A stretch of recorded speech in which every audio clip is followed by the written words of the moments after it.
Domo, welcome everybody. We are back with the Bardic Quest for Love. This is a sponsored stream. I got a free key. I got it all pinned if you're interested. So you can always click on that and take care of that stuff if you want. So yeah, I recruited all the people for the tavern. So now we're just doing daily slice of life D&D stuff where we interact with our peoples and run a tavern. You know, just tavern things. Yeah, getting that cash money, exactly.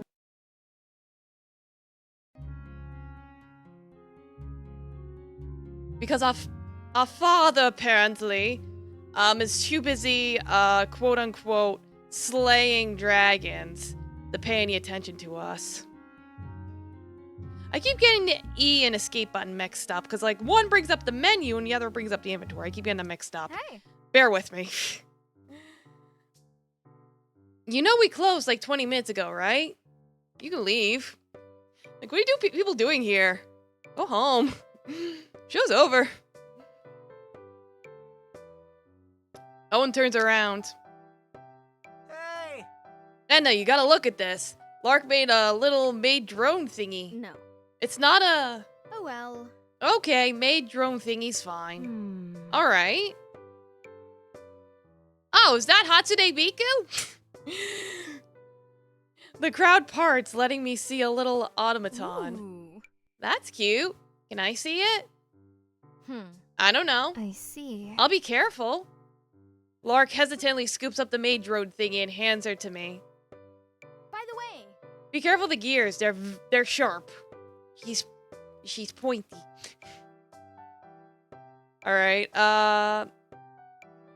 Inspect the gears? Whoa. This is really intricate work. I trace my finger along it, cutting myself like a fucking doofus. Oh. Ow, you weren't kidding about those gears. Lark grabs the automaton. I shouldn't have let you see it. I knew it was sharp. I wrap my finger Now up. listen. Lark, it's not your fault. You told me the gears were sharp. I was the idiot who stuck my finger into it. Really? Are you sure you're okay? I hold my bandaged finger. Definitely. Just a flesh wound. Not like it took my entire finger off. Among other things.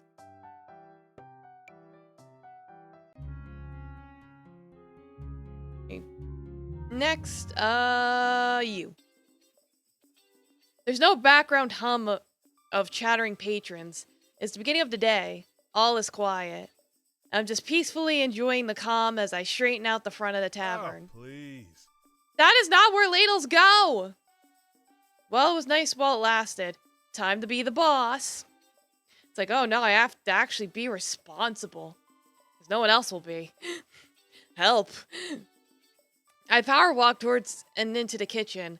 There's a mess of open cabinets, strewn about pans, and torn down pieces of parchment. The three cooks seem to be in a Mexican standoff with Croy picking up more scraps of paper. Hector holding a large and heavy cast iron pan over his head, and Frankie with both hands full of forks. Okay. Frickin' unbelievable! Who keeps a drawer with just forks? And why are they above the bowls? Who grabs a bowl and then just a fork? Excuse me. Don't you live in a monastery? Are you gonna tell me how to organize when you've probably only had like 3 material possessions to take care of for most of your life? It's called being minimalist. Oh, come on. Better forks and bowls than that we keep changing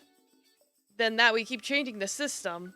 This is like the 3rd time you've come on our backs and switched everything around. Oh, thank you for the follow, Domo. Welcome, hello. Right. It's like we just see, got started. The thing is, I've been taking notes on our walking patterns throughout the day, and this is an improvement once again in our efficiency. simply put, Complacency is the enemy of progress. Part of the invention process is reiteration. Don't talk down to me! Words. I'll reiteration your face with these forks. Whatever. Not what that means, Frankie. Or the same word. Ugh. Enough. There'll be no forks utilized to resolve this issue. We will settle this like adults. well now. Thank you. Please explain that the person whose other job is basically organizing classrooms may have an insight on proper produce and organization. Please tell Croy to stop touching my pans. Hey! And my forks! Like, well, what if he's pansexual? Ha ha ha ha ha. Communication is key. Well, I think the problem lies with all three of Huh? you. I don't follow. I didn't misplace my own forks. please. No, Wait. not that. Yeah, it takes no one to know one. Exactly. I know my pans. I know the kitchenware needs a little loving too. No, not that. What we have here is a failure to communicate. At least a peaceful manner that doesn't involve shouting. No. I didn't shout. I used my teacher's Crow. voice. What you didn't do, Croy, is consult with your coworkers on something that affected you all. I understand you have experience with this sort of thing, but this isn't just your workspace. The only pan a man needs is a cast iron skillet. And an axe. It's a shared one that only you three together can make work as best it can.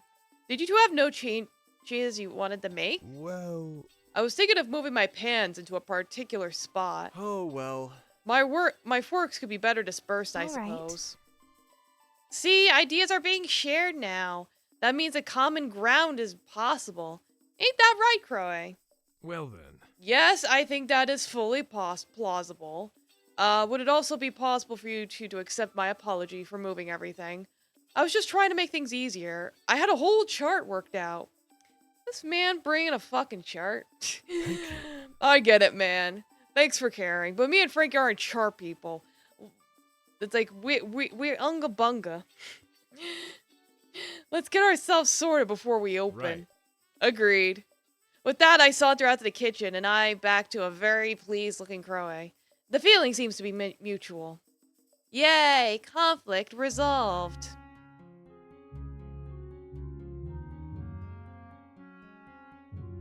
Alright, Glasses and Frankie. I'm trying to, like, just go down the list. If I can. Didn't I talk to Glasses already? I might have. I think I saw her event already outside. What about you, Frankie? I stare at the tap room, most tables filled with happy customers. Yep, seems like everything's quite smooth. Rag! Wood splintering. Things going wrong in the kitchen. Right on schedule. What? Resolving conflict instead of escalating? What is this, functional adult simulator? Yes. I scoot my way past the tables, assuring the customers that everything is fine, and make my way into the kitchen. Frickin' unbelievable. Too much cheese, he says. It's frickin' mac and cheese. There are only like 2 ingredients. And I'll give him the cheese, and then he'll tell me it's too much macaroni. Well, there is such a thing as messing up the cheese to macaroni ratio. Well, there's the solution to your problem. More macaroni! No! But the cheese is the best part. It's gonna say there's too much lettuce in a salad. It is technically possible to have too much lettuce in a salad. Hector steps in beside me, holding a bowl of salad about to speak, but he holds his tongue. Don't talk All down right, to me. that's it. I'm gonna give this guy a knuckle sandwich with extra knuckles. Frankie? Okay, calm down, Frankie. Listen. Well, First of all, I want to say great job these past few days. Hector and Crowe say you've been handling your kitchen duties well, and so far we've had no recent incidents. Frankie heaves deep breaths, gritting his teeth. but see... That being said, I'm sure we could work out this mac and cheese, salad situation with this customer. But see... But that's the thing! Every time he comes in, he orders our most expensive special, complains there's something wrong with it, and then Vinny apologizes to give him the meal free of charge. Last week, he even said there was a lock of hair in his soup. A long lock, he said.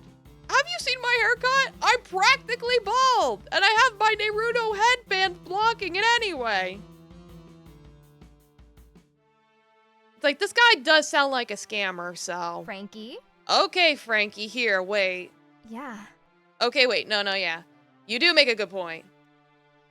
You are not beating up our customer. No. I was just suggesting unnecessarily. Here, I'll talk to him, okay? Frank and I walk over to the complaining customer. A half-eaten plate of food is on the table in front of him. My name is Edna. Oh yeah, this guy's definitely a scammer. Hello, sir. I'm the manager of this tavern. I understand there's a problem. Ah, splendid. Now I get to talk to someone with clout. Unbelievable. Have a look at this. You call this a special? The chicken is undercooked. And take a look at these vegetables. Why, they still have dirt on them. I'm so sorry. I'm sorry to hear that.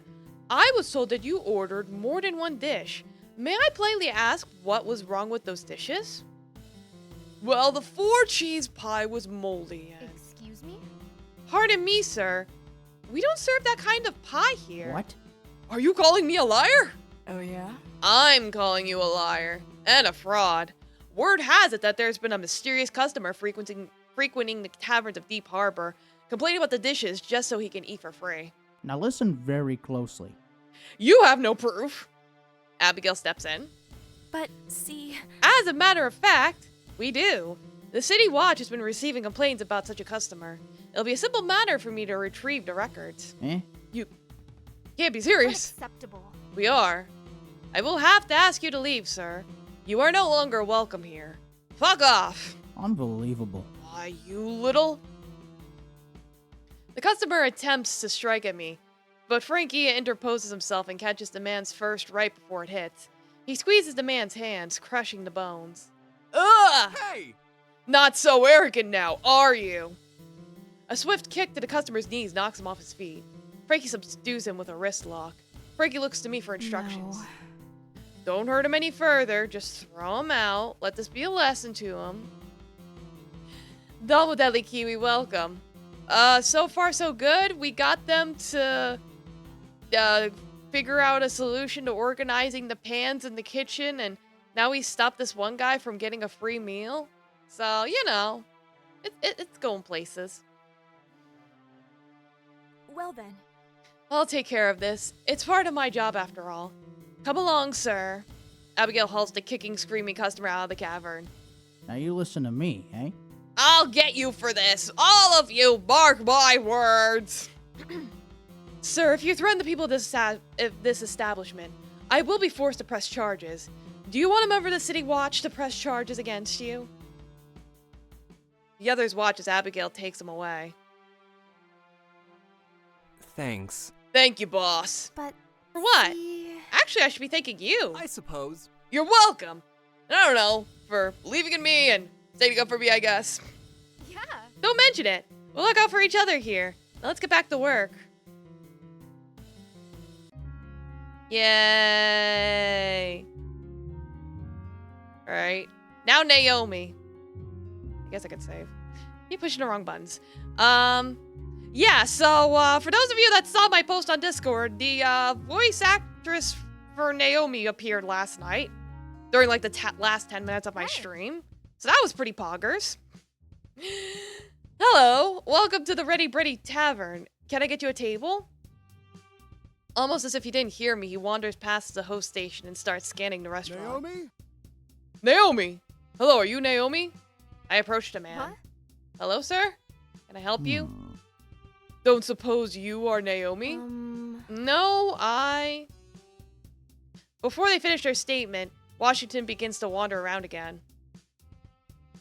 Like, Naomi, what'd you do? You funny little gremlin. Thank you for the follow. Domo, welcome. Naomi walks into the room, spots him, tries to dive behind glasses. Glass is unaware of the situation and walks away, leaving her crouched in plain view. Naomi? Naomi! You must be Washington. Yes. Indeed I am. I've been trying to contact you for several months now about your knowledge regarding the runic symbols in the Deep Harbor ruins. Oh, bummer. Yes, I've got a dozen letters about it. I'm sorry, I must have missed your letters. It's no worry at all. I know how unpredictable the post service can be. I approached them. Hey! Hey, boss! I'm so sorry. I'll get right back to work. I found Naomi calling me boss. Help! Me? Naomi. I actually need you in the back for some inventory right now, Naomi. Sir, you can wait for her out here. In the meantime, we'll have you seated and have someone take your order. Washington looks like he's going to protest, but I wave over Owen and then walk to my office with Naomi. Boss? Really? I was panicking. I thought it would be like a code word or something. Because you don't respect authority or me.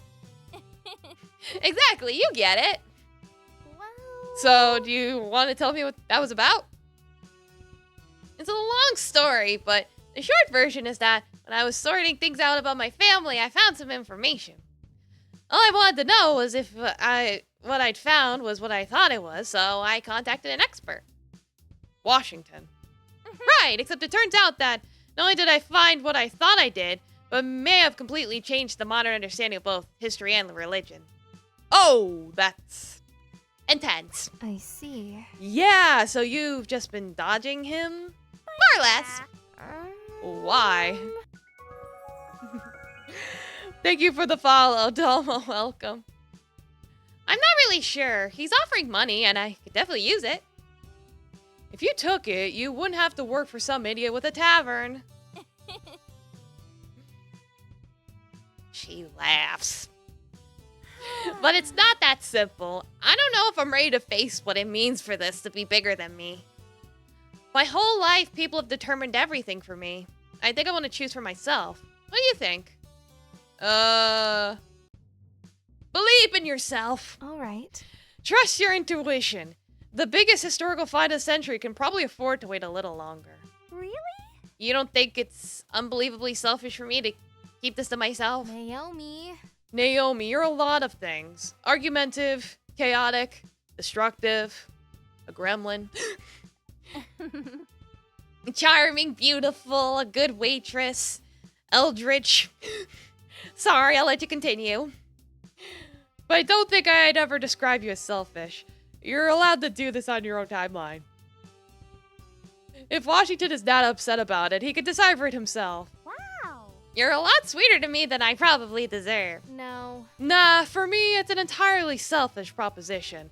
People want to celebrate at the tavern less when they have their whole worldview shifted. Yeah, but they do drink more. You're totally right. Any chance I could change your mind? Unfortunately, after hearing what you said, no, I don't think you can. Curse me and my wise insights.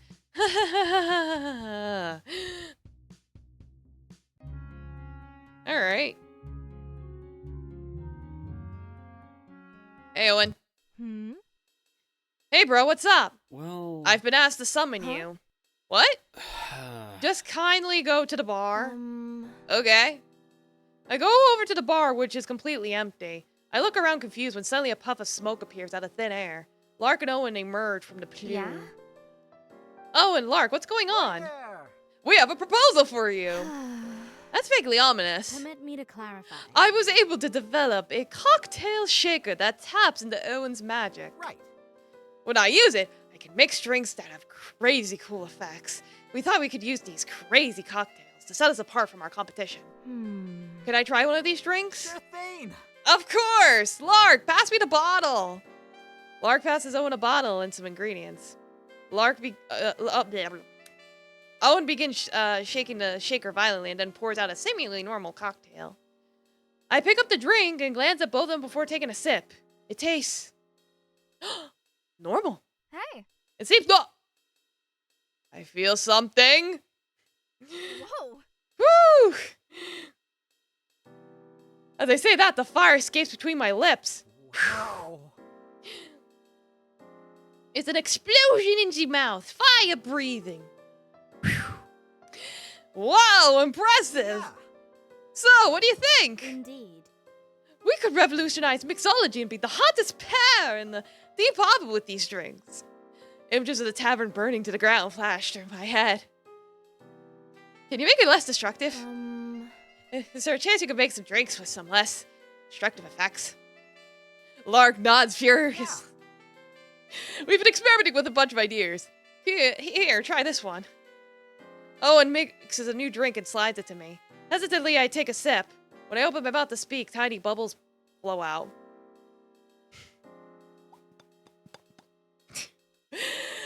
know if the mic's picking that up. Whatever. All right. Bubbles. Okay, I could work with the bubbles. I could be the dog, popping the bubbles in the bath. Yeah, Dominar Johnny. Yeah, didn't you mention the Shin Comics thing yesterday? Was that you yesterday? But yes, hello, welcome. How's that? I have some recipes we want to try, but I think we make drinks that have mini fireworks, display lights, and smokes. Yeah, it was you. I knew it was you. I remembered. I think so. And that's just what we have right now. There's so many drink recipes that the possibilities are All right. endless. Okay, I'm willing to do a test run for these crazy cocktails. Owen and Lark high-five each other. Please. Hold on, don't celebrate just yet. I have a couple of stipulations. Indeed. I could work with this. What are your conditions? All right. Nothing destructive. Everything has to be tested outside the tavern just in case. All right? Sure thing. Okay. But yeah. And maybe this could be your specialty within our tavern, Owen. Yeah? You think so? Yeah.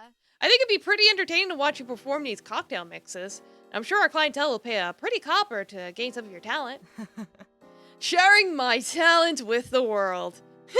That would be pretty cool.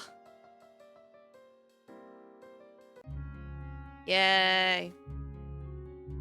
Alright, 5 p.m. Say hi to Abigail and Hector. Just going down the list, basically. Abigail hangs a piece of paper onto the wall and then steps back to admire her handiwork. An array of carefully plotted rules and game ideas. I busy myself on the other side of the room. Crowy's walking through and glances at the wall. Intriguing. That looks good, Abigail. If you say so. You think so? Absolutely. Definitely. You put my students to shame with organization like that. Abigail gives a small smile as she tries to hide. Owen walks in and looks at the wall, wrinkling his nose in disgust. What's wrong? What?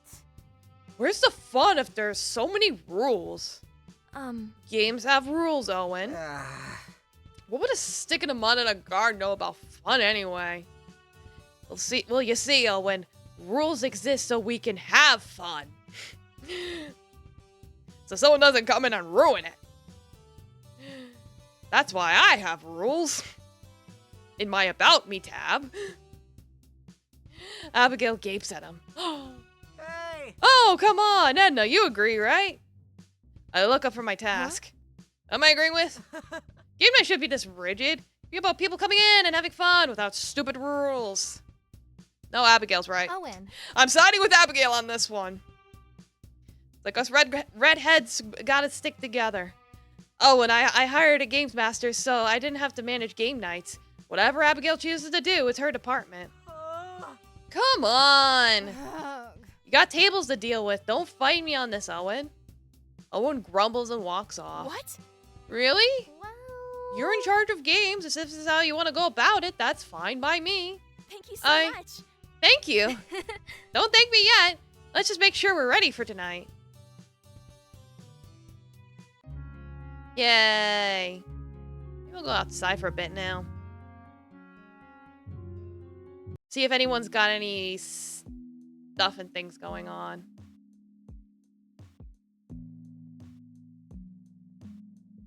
Yo, what's Lark up to? What are you doing? Lark is visibly depressed, caressing an oblong-shaped invention. What's wrong, Lark? Hey, people don't want my automatic banana peeler. They say it's redundant and a waste of drawer space and redundant. Well, they might say that, but, it could be repurposed? It's an automatic banana peeler. Does it just peel, or? It peels, it cuts, it serves. That's its purpose. Why not take the same idea and apply it to a harder nut to crack, like a coconut? Wait, I've got it! An automatic banana peeler with an optional coconut cracking attachment. Exactly. Maybe not that last part, but that ought to show them. Details, the Empress got her groove back. Good for her. What about you, Glasses? What are you doing at the dojo? Glasses. Hey, Glasses? Hey. Oh, hey, Anna, here to train? No. I'm not cut out for that level of physical exertion. Okay. Oh, well then, what you doing here? Well, remember when I asked you to take care of that garlic bread shipment last week? Yeah? Well, it seems instead of one shipment, we were sent 10 by mistake. How is this a problem? Like, I fail to see how this is a problem. Huh? I fucking love me some garlic bread. I love me some cheesy garlic bread. Have it with some spaghetti. Oh! We have trouble. Yeah, well, I'm grateful for the extra bread. I feel guilty for taking it. I know that our local bakers work hard for. Oh. Actually, Edna, I paid for it already. What? You what? Yeah? Yeah, the baker said you were short 90 gold for the other 9 shipments, so I just shouldered the difference. But... Glasses, see- Glasses beaming. She seems really proud of herself. Hey, it's free garlic bread. You can't be mad. It's like, if a girl was like, yeah, I'll buy you some garlic bread, I'd be like, hell yeah, let's fucking go. I should probably not be so hard on her. I know she meant well. Right. Well, thank you, Glasses, but I don't think we're that popular a tavern that we need 9 extra shipments of garlic bread. But see... Oh, I see. How about we donate it? Yeah. That's actually a good idea, Glasses, especially around this time of year. A lot of folks who are down on their luck will really appreciate this. Maybe some of it we can keep as snacks for the staff. She's so smart. Yes. Sure thing, Glasses.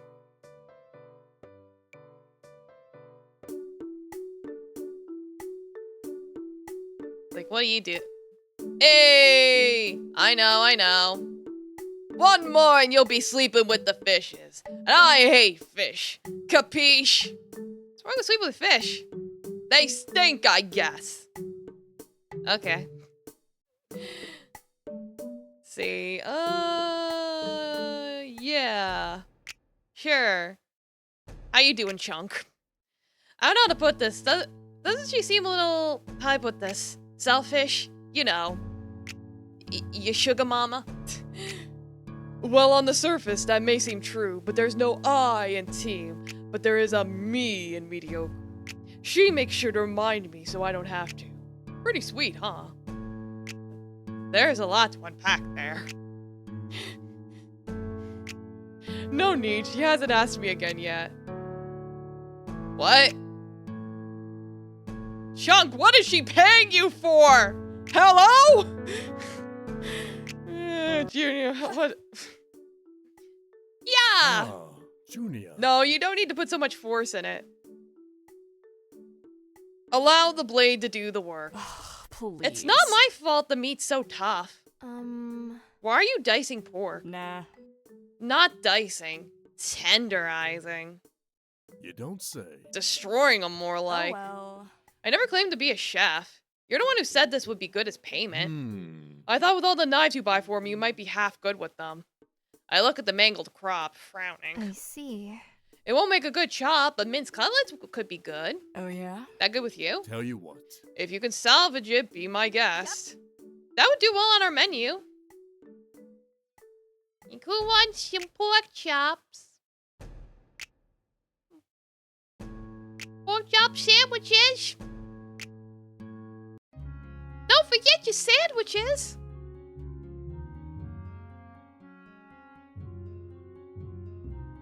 All right, let's go. What do we need today? We need morale. In fact, I don't think I've used these two at all yet. I'm not sure. I don't remember. I only think I've used Abigail, but I don't think I've had a reason to use Hector yet. All right. Who else had morale stuff?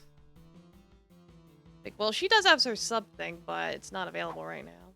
Come on! Yeah, it's like I did minced pork cutlets with her. Why is it not here? Like, I did the thing. Whatever.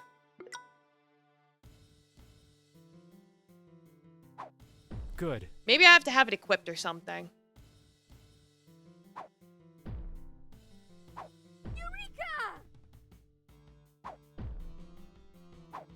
Yes, Stomoite Iron, welcome. There we go, this should be fine. Whatever.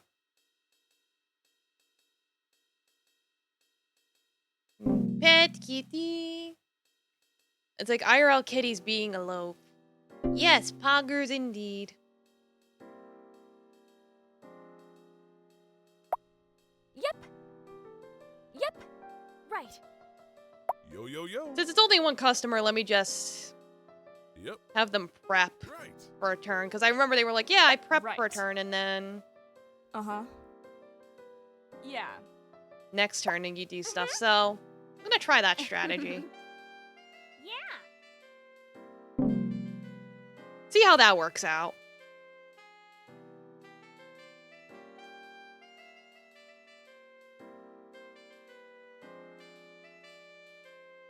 Alright, there you go. Customer for everyone. Have a sandwich. Have some steak. Hey.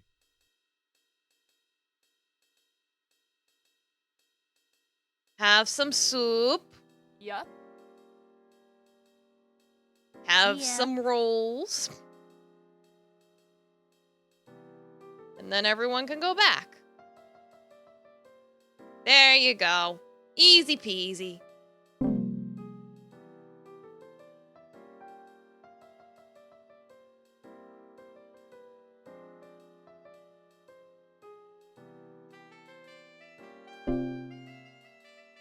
Alright, this time we got 3 people. Yeah.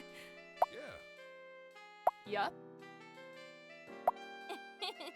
Got 1, 2, 3 of them are morale, but they have such low HP, it's not gonna matter. I suppose. Yo, yo, yo. Yep. Yep. Yeah.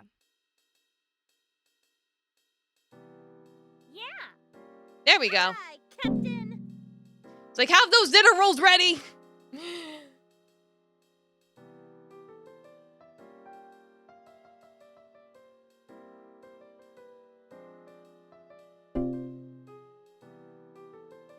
Alright, your morale 1, so you can just have the rolls. Aye, Captain. And then,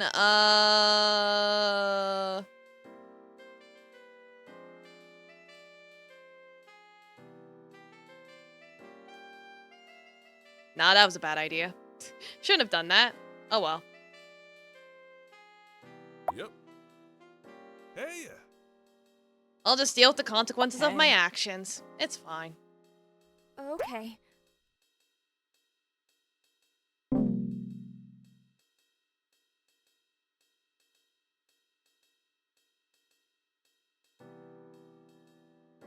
I mean, we're not getting a crazy rush of customers. So this is fine. We're fine. Hey.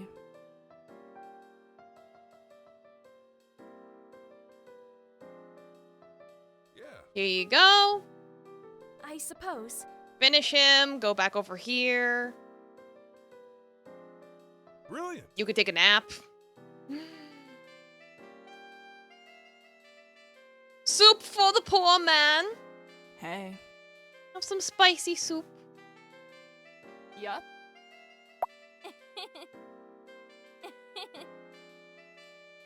Aye, Captain. And there you go. Yippee!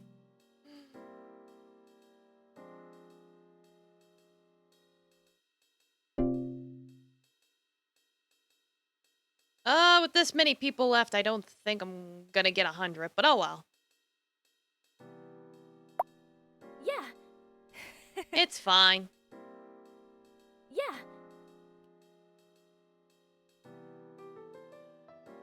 No, wait, there's still 1 wave left. Right. You're on.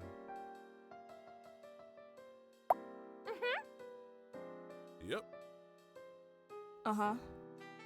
Yep. There we go, we're fine. This is fine. Everything's fine.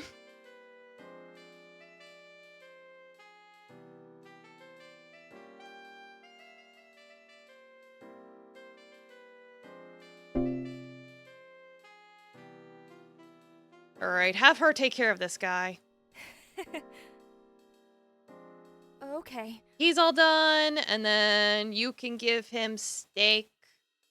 Right. You can give soup. Right.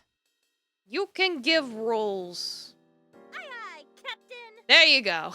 So I did break 100 after all. Yippee! That might be a new record by like 2 coins. I don't know. One of these days I'll eventually get to 150. One of these days. But yeah, I'm done. I did it! I made money!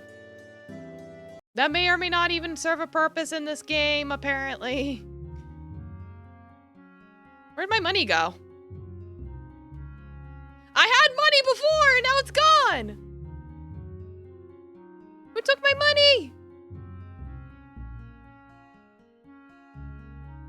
Did I have to pay rent? Is that what happened? Oh, hi, kitty.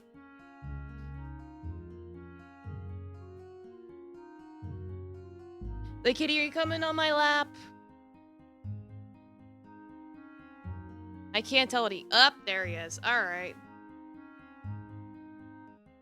Well, petting kitty. Someone petted kitty earlier. Now I do it for them now. Alright, new day, new start, new farts. Phew, so many tables. I wiped the sweat from my forehead. With all the tables cleaned and chairs set, the tavern practically sparkles in the light of hanging lanterns. I glance around, savoring a job well done. No one else is around. I suppose that's how it usually is in the afternoons after the lunch rush. Everyone's probably busy restocking or on break. I have a few moments to kill. I decide to scurry on over to the stage. I usually keep my loot upstairs in the flat. But today I lent Edmund my flute. I see that it's I see it's neatly by the stage, resting against the wall. I suppose I'll practice a bit while I have time. I pick up the lute and begin strumming idly. Soft? I drift through my memory, strumming a soft, nostalgic, almost bittersweet tune. I recount my time in Deep Harbor, receiving our new tavern. Junia... Man, it's been 8 years since I've seen her. It's so surreal to see her again. I really did miss her while I was away at Wintervale. Domo Spicy Kiwi, welcome. How you doing? I'm doing good. I'm doing tavern things. I hope she was alright without me. I know we were pretty close back then. Seeing her now, I wonder what she's been up to since then. Sounds pretty good. Gonna play the tavern tomorrow? Ah! Nearly dropped my loot as Genius steps out from around a corner. Kitty wants pets and he's a hairy boy. Oh god, I gotta shake off all the hair. Oh god! I tried to shake off the hair and it just blew in my face because of the fan. But Taffy's giving me such the cutest little face right now. I can't even be mad. It's a hair storm. I'm gonna die later. How long have you been standing there? Not bad, just a bit tired. Yeah. Good luck with that. We all have the struggle. I had to take a nap earlier today because I was eepy. Plus it's that time of the month where I have to make a blood sacrifice to the gods. You know how it is. It was just a quick little 10-minute nap, but it helped a lot. Long enough. Junia takes a seat in a nearby chair, resting one foot on her knee and leaning back. Almost didn't recognize it, besides your voice. What's that supposed to mean? Well... Do you have a cat and is actually named Taffy? Yes, I do. It's like, if you go into the, in my Discord, we have a pet section. Make sure when you... I think you did join the Discord. Just make sure when you go to the rules, you check off that you read the rules so you can have your role so you can see the forums. And in one of the channels, I have posted pictures of him. Yeah, it was my dad's idea. He was like, yeah, name him Taffy. I don't know, it's just different. I still remember how your songs used to sound like, I suppose. It's changed. You've changed. But you're saying I used to suck? You've definitely gotten better. But here you are singing about star-crossed lovers, fame, destiny. When 8 years ago you were writing songs about snack time. The first song of yours I ever heard was about your favorite pastry from the local bakery. Excuse me? Hey, it was a really good sweet roll. Also, why do you even remember that? I barely remember that. I guess I always liked your songs. You always write songs about things that inspired you. What do you usually write about nowadays?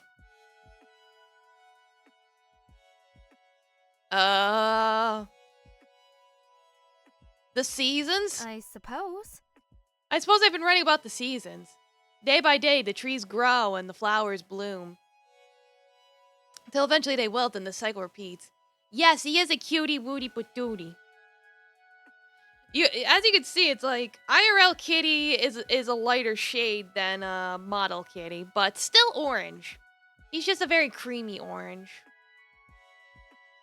Oh, domo Ikejo, welcome. How you doing? How nothing really stays the same and we're all moving forward. Oh my. That's pretty deep. Scary deep. I guess. I guess, but it's all about perspective. Sure, things change and sometimes things turn out to suck, but they always get better. Domo Warded, welcome. How you doing? Yeah, well, back to the weird noses today. Saturday, I'll be doing the Animal Tavern game. It's like, today's the Animal Crossing Tavern game. Saturday's gonna be the Animal Tavern game. How old's Taffy? He's like, I've had him for 3 years now, and he was a full-grown adult when I got him. So he's minimum 4 years, probably more like 5. I didn't get him when he was a kitten. I got him as a full-grown adult. He was literally screaming at me when I went to the adoption place. He was like, "Hey, over here, pick me!" I remember back in Winterville when I'd have to wake up at 6 a.m. every day. Me and Edmund would have to pull all-nighters studying for exams. Did you know we barely got to actually perform and play? Gods, that was an awful time. Yeah. But yeah, we have a place now at least. Since it's our tavern, I can perform here whenever I want. Whether I suck or not, y'all just have to listen. You still crack me up. Glad that hasn't changed. Yeah. I just hope that someday I'll be a great bard. I'm hoping that with this tavern, I'll get some major recognition, assuming things go according to plan. I'm glad you have a clear view of what you want. That's something I lack, I suppose. Regardless, I'll be sure to have your back with the tavern aspect. Yeah. Absolutely, you could bet your ass we'll be the best tavern in all the Bay Area. Exactly. And if we fail and I lose my ass, you owe me yours. Oh my. Were you always this easily flustered? No? Maybe? Yes? I don't know, you tell me, man. Like, we know each other. Alright, we'll talk to Kara, because I don't see Dante around. Alright, Kitty's getting off my lap. Goodbye, Kitty. Alright, let me adjust. Reposition myself. Ugh, okay. It's the end of the day. Most of the staff are already gone, and all that are left are doing the normal closing duties. I am among them, helping stack some chairs on tables when a deep and guttural cry is heard from the back. Ugh! I rush back towards the kitchen. There I see Hector on the floor surrounded by various utensils. Frankie's in the corner, stifling a laugh, while picking up some of the dropped items. Kara is kneeling down next to fallen Hector, trying to comfort him. Don't try to get up, you'll only hurt yourself more. I don't think he's gonna have a say in the matter. Huh? What happened to Hector? Nothing too serious. He's got a bit of a muscle cramp is all. He's been complaining the last few days about back pain. I've been trying to persuade him to take the matter seriously and to get proper medical attention, but he's insisted that it wasn't that large of a matter. It isn't a big deal. I just need to catch my breath and lay on the cool floor a little longer. Oh. Hector, we need to get you to a doctor. No, I ain't no stranger to working hurt. Just give me a minute. You realize you can't work at all if you're hurt like this. You need to see a doctor. Just need to figure out how to move you without causing any more damage. I don't think anyone here is strong enough to lug him around. Not even me. Oh, please. Not helping. It's a compliment. Muscle weighs more than fat. Right. When I get up eventually, I'm gonna headlock you. Wait, maybe we don't need to move him. Kara, isn't part of your whole church magic set the power to heal Oh, people? well. Not exactly in your stated manner, but yes, I do have the ability to conjure healing spells. Well, then there you go. Do you think, Kara, so we can get him back up? Are you sure we can't bring him to a doctor? Yeah? Very sure. Kara? Kara, what's wrong? Well. I only was trusted with spells for healing magic a short while ago. Even after my sister left, it took weeks of my convincing for my parents to show me the ways. But what if they were right and I was rushing too far ahead into my training? I could make the situation worse for Hector. I don't want to hurt anyone because of my own brassiness and ego. Just take it slow. All right. That's alright, just let's take it slow. We don't need to make sure Hector is healed. Right. Alright. I think I could do this. I believe in you, Kara. You'll fix me right up. Take your time. Just breathe. I'm right here with you. Kara takes a deep breath and slowly places her hands on Hector's side. She starts to slowly chant out arcane phrases, and a heavenly glow starts to envelope her hands. This glow seems to penetrate Hector's skin and seems to travel all around him as Kara continues her prayer. Soon the glow disperses and Kara removes her hands. Hector's able to stretch out his entire body. Brilliant. Ugh. Well, would you look at that? I think I'm completely healed. No pain at all. You did it, Kara. Domo Wildbog, welcome. How you doing? Hello. Good morning, good evening, good afternoon, wherever you all are. It's nighttime here. I quest all day and game all night. Wow, I haven't been able to do that spell so successfully before. Hey, listen. Hey, so my right hand has been a bit tense recently. You think you could... Let's not overwhelm her now. Besides, we still have to complete closing. You two finish here. Me and Kara got the front. Yes. Ah, yes, you're right. As the pair leave the kitchen, Kara approaches me. Without your kind words, Edna, I don't think I would have been calm enough to perform this spell correctly. Thank you for that. It was nothing. I'm not the one with magic, so you did all the real work. Maybe so, but still, your presence is greatly appreciated. Like, yay! Friendship.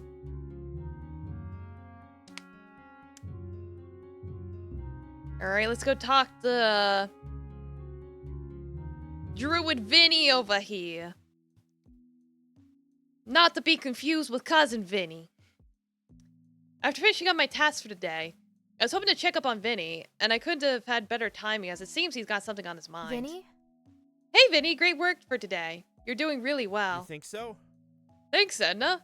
It's tough adjusting to the city life, but I couldn't have done it without your help. Anything to help out a good friend. Vinny smiles in gratefulness, but he soon after looks down with a sigh. I immediately sense something's up. Wanna talk about it? Well... Thanks, Edna. Well, you see, I went here to the city for a purpose. A mission, you know? I've been with the druids for pretty much all my life. And while there are many smiles here in the city, I know life here is really hard when you compare them. Well, that's true. It's the city after all. Being a druid or even being with them in your place honestly sounds quite relaxing, judging from how you are. I hope being all chill isn't slowing down your business. No. Not at all. We like having you here. But yeah. Thanks, Edna. But yeah, I originally came here so I could share how it's like living in the druid colony. How beautiful and rejuvenating it is. And if they like it enough, they might come over and give it a try too. Oh, that honestly sounds like quite a big mission. It is, to me. To be completely honest, I'm having a hard time doing it. I don't think anyone's really shown any sort of interest. Either I'm not actually trying hard enough, or, well, maybe they just don't care. Oh, I don't know, Edna. You got this. I believe in you. Be out in the wilderness. Be one with the trees. Photosynthesis. Well, people here in the city have grown quite comfortable with their lives as is already. It's like, if you put one in the wild with no Wi-Fi, they'd probably die in 5 minutes. Sure, it's tough and all, but people find happiness wherever they can. But I'm more than sure you'll be able to find someone willing to give it a try. Either just for a short break from city life or full time. You just have to look at the right places. Thanks, Edna. You don't know how much that really means to me. You're doing it for everyone's well-being. If anything, I should be the one thanking you. Well, To be honest, if I ever decide to take a break from here, even for a little while, who knows? I might come and visit. Help out however I can there. Yeah. And I'll be there to help guide you like you did with me here. Wouldn't be able to do it without you. Oh, and Edna, thanks again. It's got my spirits up again. You're a good friend. Anytime. Yay. Yeah, everything's in my inventory's gone too. I don't know what happened. Whatever. What's up? Snow hangs heavy like ripe cranberries. Cranberries? Exactly, I'm trying to rhyme it. Any suggestions? Can marry? Oh, a love song. Be someone that I can marry, and when we can when we get old, we'll drink lots of cranberries. Yeah, the poster check. Well, they are pretty easy to write, especially if you're in love. That's not untrue. Your secret's safe with me. Quick, what's the greatest instrument of the bard? Well, where'd this come from? Cranberries, not sherry? They're the ones that wanted cranberries. No time, no answer. There's so much to consider.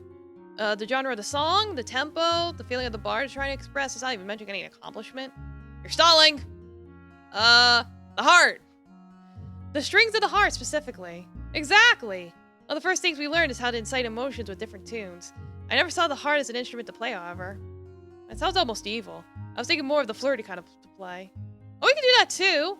Surprising amount, actually. As I expected. Now, if I pluck those strings like a true bard, how would you say you have a cute face? Oh, I'll get a pen. Oh, those silly siblings. Let's see if I can find Dante. He's not showing up at the tavern, which means he's probably busy somewhere. I need to find him. Where is he? Where is he?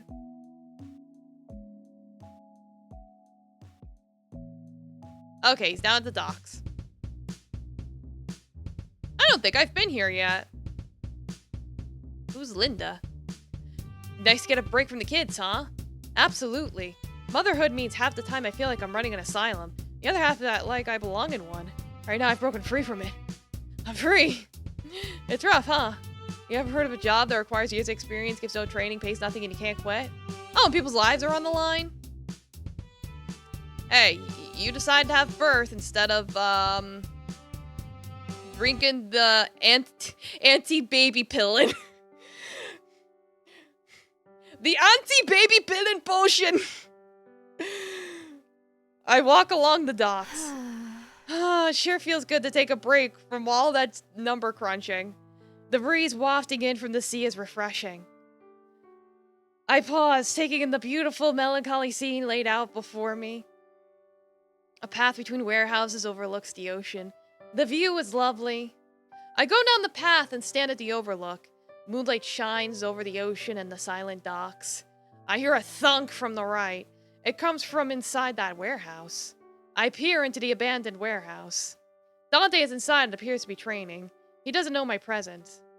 What's he doing training here at this ungodly hour? Huffing and puffing as he shoulder presses crates. 1, 2, 3. That's an amazing feat of strength right there. Dante sets the crates down and sprints laps around the warehouse. Whoa, he's fast! Is he even human? Dante slows to a brisk walk after a while. Whew. Ugh. Okay, let's try it again. Dante achieves both long sword and short sword. He's dual wielding and begins practicing a dual wielding technique that involves a series of slashes. Yeah, that's exactly what I just said. Whoa, I knew he was a capable fighter, but I didn't know he could do that. It's almost like a dance, which I'm pretty sure is the name of a class. It makes it look so easy. Damn. Bah, no good. I'm still a millisecond off. It'd probably be good against most common enemies, but not skilled swordsmen. Okay, Zoro. Like, I thought you were Dante from Devil May Cry, not Zoro from One Piece, but okay. Oh, only Amelia knew this technique like the back of her hand. Who's Amelia? How did I succeed in listening quietly when I have like no decks? Right. I guess I just lucked out. I mean, I do have that innate talent of scaring the shit out of people because I walked up to them from behind too quietly. Never mind, I'll keep practicing until I master it. No matter how long it takes, if she can do it, I can do it. Dante practices the technique a few more times before pausing, clearly worn out. Yes. Might as well take a break. Dante pauses for a moment, breathes deeply, and begins singing to himself. There once was a wandering prince, a handsome man with wit. Join in the singing? Strong and quick on his feet is he, a passion that's fueled lit. Huh? And how long have you been listening in? Wow. Since the crate presses, actually. You train here every night? You know of this Every song. night, yeah. Keeps the muscles strong. I'm curious, though. How do you know that song? Whoa. The Wandering Prince, you mean? It's an obscure song that I learned in Bard College. How'd you learn it, though? Did you attend Bard College, too? Heh. No. My uncle taught it to my older sister and I. It was our favorite song in childhood. We only knew part of it, though. Tell me, do you know the whole song? Yes, I do. Can you teach it to me sometime? Yeah. Sure, whenever you're free, let me know and I'll be more than happy to teach you it. Really? Thank you so much, Edna. You're very kind. Right. Between the Wandering Prince and your fighting moves, you're full of surprises, Dante. Again, it's all due to my uncle and sister. Ooh. They sound like talented people. Hmm. Yeah. I suppose. It's getting late. I should be getting back. You should too. All right. Yeah, it was nice talking to you, Dante. See you at the tavern tomorrow. Thank you. Thank you for talking with me. See ya! I head home, but Dante remains in place, sulking. Amelia's probably the name of his sister. Oh no, is his sister unalived? What up, Bird? Bird up! Bird up! Are you sure you wouldn't like to try your chances at a game of craps? No offense, but I don't want to risk getting a gambling problem. You think you develop a gambling problem? I bet $100 you wouldn't. Exactly. Alright, let me get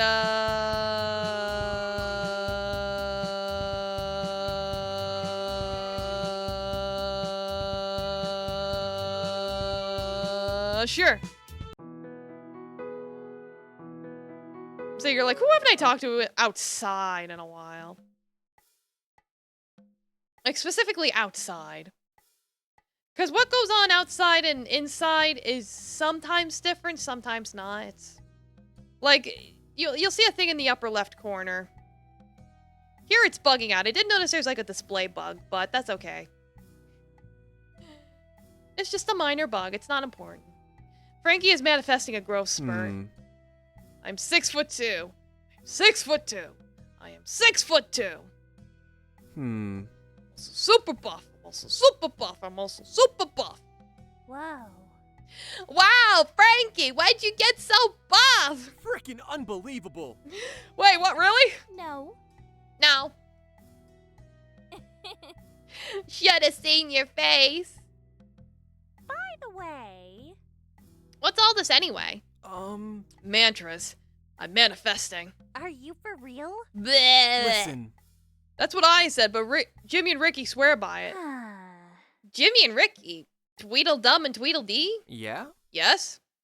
Well. Frankie, you want mantras, you come to experts. You know I used to be something of a holy woman myself. Before I started praising Cthulhu. Really? Yep. Kind of really. Now repeat after me. I am Frankie, destroyer of worlds. I am Frankie, destroyer of worlds. I am also super duper buff. Also super duper buff. You were pretty close before. You were just missing the duper. You were pretty close before. You were just missing the duper. Don't repeat that. Huh? Oh, my bad. Well. Now do 100 push-ups every day for like, I don't know, 3 months. There's your manifestation. Will that maybe grow taller? Uh-huh. We'll deal with that later, my little titan. Now scram. All right. Thanks, Naomi. Don't worry about it. Don't worry about it.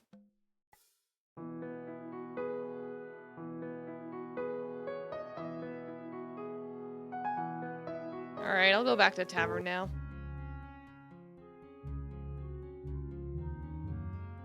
Talk to, Lark. Lark is hiding from some of her previous students at the academy. Lark? Shush. Huh? Huh? Shush. Huh? Drat. Shut up! Thank you so much. Thank you so much for your help, Croy. We'll update you if ever. We'll update you when we have any more questions. Of course. Let me know if you need any more help with your assignments. The academy students leave. Are they gone? Yep. Yes. Were you hiding? No. No. Well, Yes, she was. Yes, I was. indeed. Now, I'd just like to point out that not only am I maintaining the lie of your whereabouts to the academy staff and student body, but I'm also actively harboring you as a person of interest to the city. That's quite enough. Like, she's a criminal. I was acquitted. That's at least mostly. Regardless, Croy makes a gesture implying asking for something. Really? Oh, really? Not even for a friend? Excuse Who me. mentioned friends? Fine, here's your cash. Heartless. The, pleasure. was Happy all to mine. help, friend. Croy exits. What was that about? Nothing.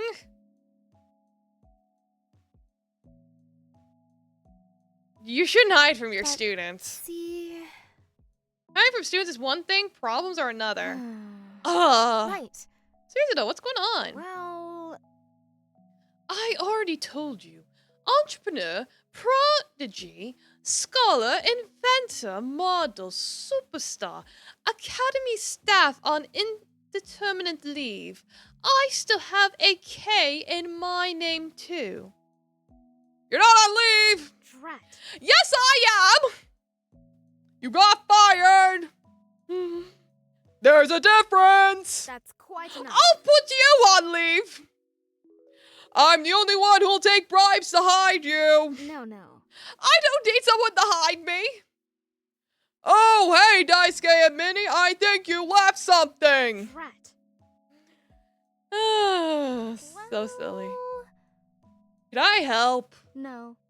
No. But, thank you. Whatever, ma'am.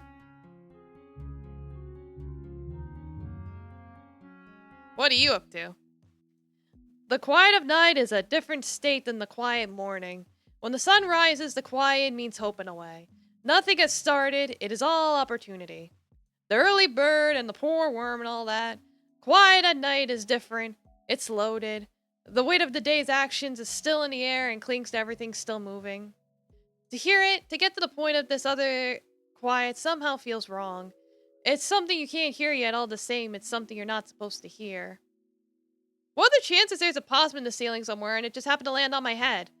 That would be exciting. Or maybe the silence is just mind-numbing. Certainly is for me, who, due to a paperwork error, I'm 90% sure it was Edmund's fault. I had to recheck all the bottles at the bar.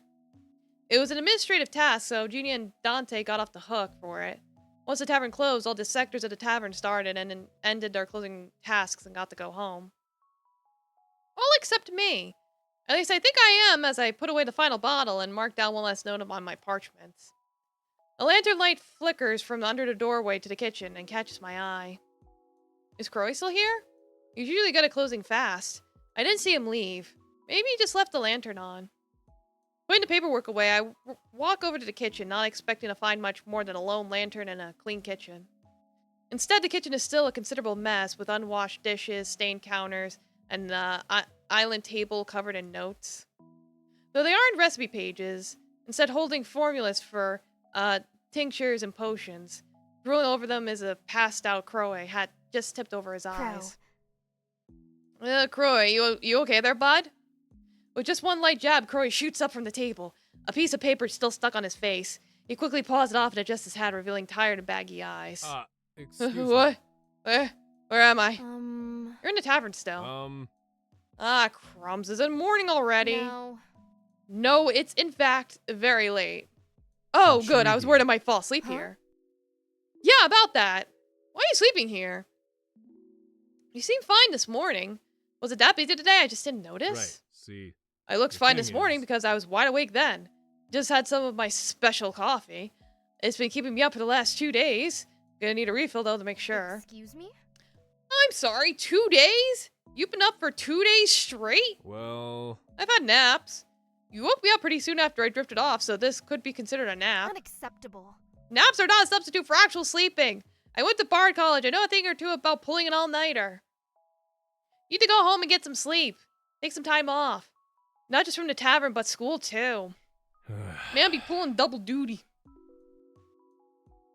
Look, I'm not denying you probably stayed awake a few late nights tuning your lute or whatever, but I think we're having fundamentally different experiences here. I'm a wizard.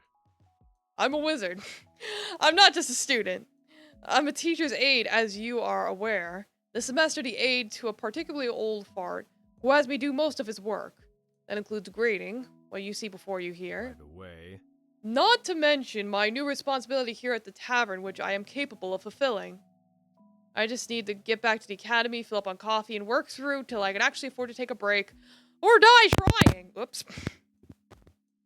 I said that so enthusiastically, I bumped the mic. Sorry about that. Like I swung my arm enthusiastically. It's like, I'm an American mutt, but that Italian in me makes me animate my hams. You just can't see, because you only see the top half of my body. It's like, well, as your boss, I'm ordering you to take a nap. Well, you can actually make me do that. Yes. Yes, I can. Well, no. What is this, academic probation? On what grounds? Allow me to On the explain. grounds that you're a safety hazard when you're like this. Work in a kitchen with sharp knives and boiling pots. One slip up and suddenly you're hurt. Like one of those Canadian health commercials. Or Hector or Frankie. I can't possibly let you work with them until you're yourself again. I think you of all people would know the importance of proper safety measures. You're right, I should know.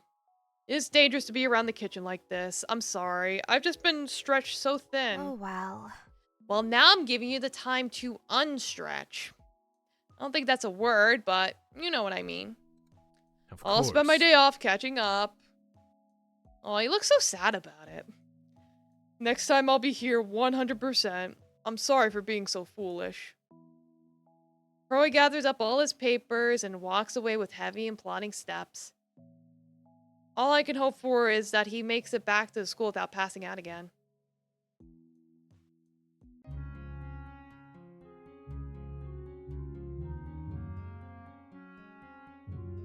Alright, Glasses is here. What? What the heck?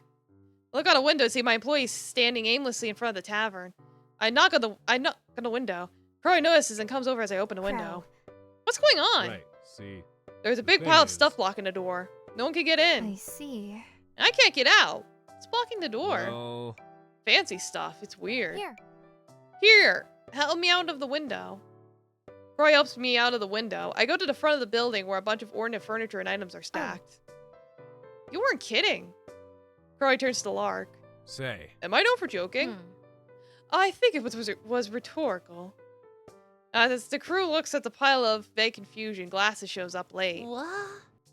Oh my goodness, what We have happened? trouble. We've been gifted a bunch of stuff. Does someone not like the tavern's interior design? That's a hint we gotta get good. Glasses walks up to the pile and picks up a piece of paper. They left a note. It's from the Huntress. What? The what? Almost everyone looks confused, but Junior groans and Abigail seems concerned. Wow. They're a vigilante who steals good and donates them to the poor. Um. I'm now far more concerned about our financial status. Yeah. Isn't this amazing? This stuff will help so many people in the neighborhood. I'm not sure the people in this neighborhood need a gilded mirror, G. No. This is not good. See the criminals watching us. We have to return this stuff. We can't be complicit in theft. Well. I don't know about returning it, but I have to agree with Abigail. I don't like the feeling of this. How? Oh, come on, Nenda. Don't you think this is amazing? It's honestly more of a hassle than anything.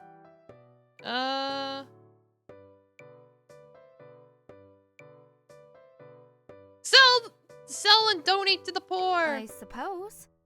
We don't know for sure where they came from, so maybe we could sell and donate the profits so that some good comes out of it. I'll see if my contacts can help out. But Edna, if I get arrested as Huntress, I am holding you personally responsible. Understood. Understood. You don't want to be mistaken for a valiant hero? Judy opens her mouth to answer, but I cut her off. But see... As great as Huntress is, no one wants to be arrested for crimes they didn't commit. Right. Steals the thunder from crimes you've committed. um, That's a joke, right? Right? Y'all know I'm a cop, right? Yeah. Of course, cross my heart. And my fingers. Sorry. I'm sorry, this is such a mess, Edna. Hey. It's not your fault. Like, you're the one who dumped all this on our doorstep. Right? No. Of course not. I just appreciate that you're helping it do some good anyway. Judy and some of the crew begin carting away the stuff.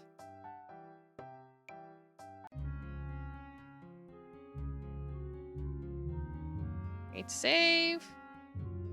Let's go! Make money! Alright, real charm hours. Aye, aye, Captain. Owen's the name. All right. Sorcerin's my game. Other than that, it really doesn't matter who I pick.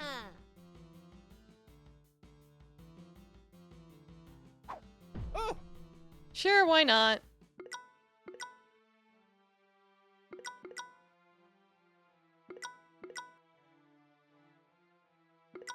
I like that the animal roar is just literally a picture of a bear. I like that. Alright, let's go!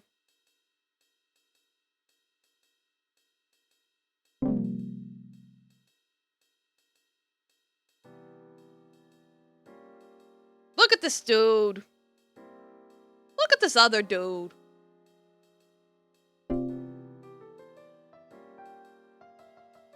Yep. Aye, aye, Captain. Wazza!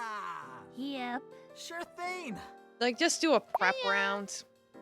Right away. Sure thing. oh. Ooh. Yep. There you go. Like, more people are gonna come in, we can sort that out. It's not like they have, like, a time limit. I just have to avoid having the chairs all filled up.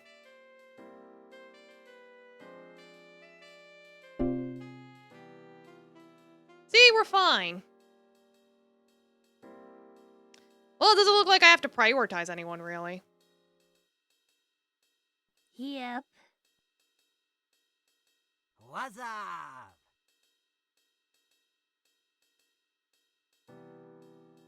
Right.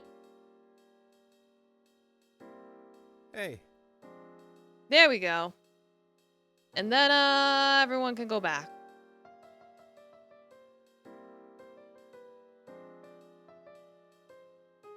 There you go.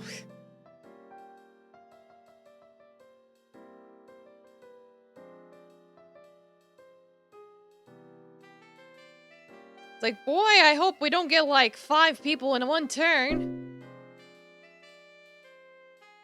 Like, that would be terrible. Aye, aye, Captain. Yeah.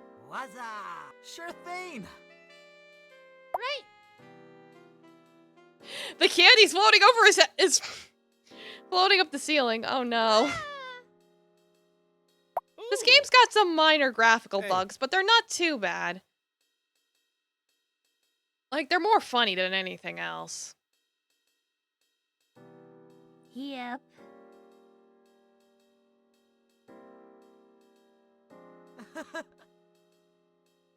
Yeah. Yeah. There you go. So even the customers get it while it's hot.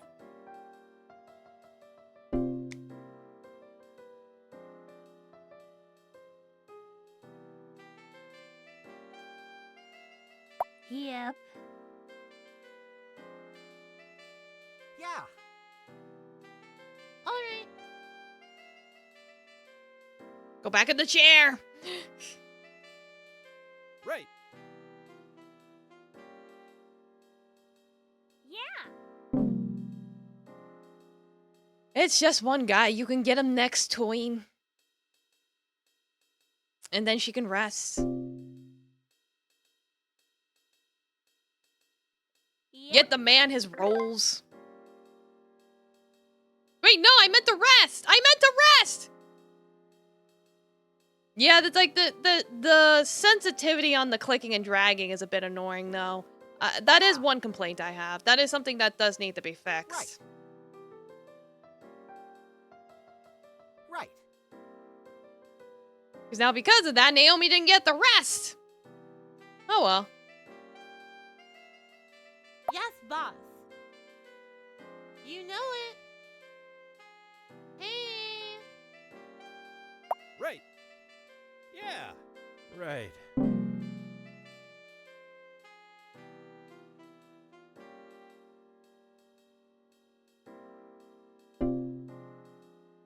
Just one dude? Look at this dude. You're Yep. getting the eggplant. I don't care. Right. Yeah. Sure thing. Yeah, it should be fine. Alright, one more.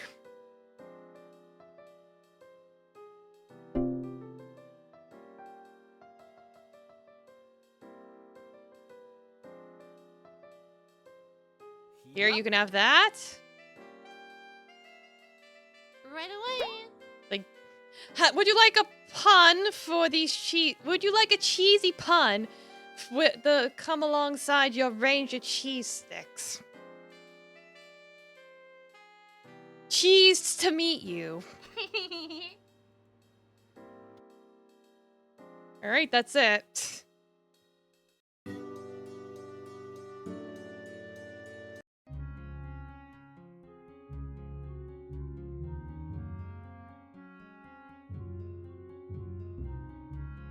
But yeah, that is the thing is, if the gold doesn't serve a purpose, then that means the tavern minigame doesn't serve a purpose. So that is one criticism I do have. Being constructive. It's like not being mean or anything. I'm just saying, if you're going to have a game where you gain money, what is the purpose of you having the money? It's like I'm doing this whole song and dance section. And I get the gold, and then it just disappears from my image. I don't know if that was a glitch or if that was intentional, but again, I say this constructively.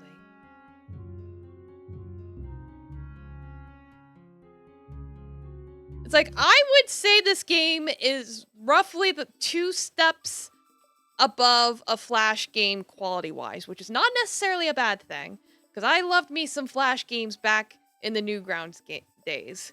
So it's like, I don't say it as a bad thing. All I'm saying is it just needs some work. That's all.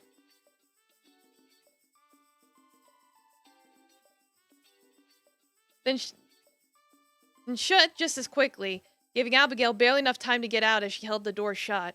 A look of panic on her face. Dante and I make eye contact. We have trouble. I should probably check up on that. Yeah, don't worry, I've got it from here. I approach Abigail. Abigail. Hey, Abigail, how's the birthday party going? Abigail stares at me unblinking. She rapidly shakes her head. Sorry. Criminals I could deal with. Fires I could deal with. Spoiled rich children and their parents? She shudders violently. I gently take her arm and guide her over to the bar, where Dante had just finished setting up the keg. Dante. Hey, Dante, could you send a test pour over here? I think we need it. Dante takes one look at Abigail before immediately obliging. Abigail tightly grasps the mug but doesn't drink. What's going on in there? So you know there's supposed to be a clown? Yeah? Yeah, I remember Vinny mentioning that when he took the reservation. Well... The clown was meant to be here 1 hour ago. Oh. There's no clown! So the kids are going crazy because they're bored. The parents are going crazy because of the kids. They're all asking for the cake because they finished their meal 20 minutes ago. And I gotta hydrate. There you go. Alright. Alright, let's see what we can do. I lean over the counter and through the kitchen window. Hey guys, how's the birthday cake coming along? Hector goes pale. No. It's a little crunchy. No. Crunchy good or crunchy burns? Please tell me the crunch is from Oreo bits. That is not the best outcome. Frankie pops his head out around the window. Hey! Hey, I have an idea. Hector, we have that giant loaf of bread axe they made the other day, right? Hector nods nervously. Okay. Master Loblo, right? Is that how his name's always been spelled? Master Lobo, right? He's got this thing against sugar. Says it's not good for us or whatever. Okay. But see? But for birthdays, we'd still want treats, right? Frankie? Frankie, get to the point, please. Right! Right, so what we could do is sneak into the kitchen when he wasn't looking, make really simple honey-based frosting, and put on a loaf of bread. Is there a bad ending where everyone dies? I wonder. But yeah! I don't know if this game has an ending. I don't know. I bet if we do that and stick some candles on it, we'll be golden. I bet we could even make a show out of it if you let me. Sure. I suppose. You know what? Sure, give it a shot. Frankie cheers and pumps a fist. All right! You won't regret it, I promise. Hector and Croy, prepare the loaf. Hector and Croy do their best to rapidly comply. Frankie runs about the kitchen at lightning speed, stopping at the end with a pan full of cooking oil and a box of matches. The loaf is finished and handed off to Abigail as Frankie beckons for its bearer to follow him. Abigail obliges as Frankie leads them to the game hall, the war zone. Oop. I misclicked. It's a war zone. The kids are running about chasing each other with forks, tables overturned. War never changes. The parents have collectively consumed an unholy amount of wine. Oh no. Frankie takes the stage. Oh, hey! Edna, could I have you stand that table back up? I obliged to his request. Frankie motions to Abigail to place the loaf on the table. She nervously complies before stepping away. Frankie clears his throat. Yo, what's up?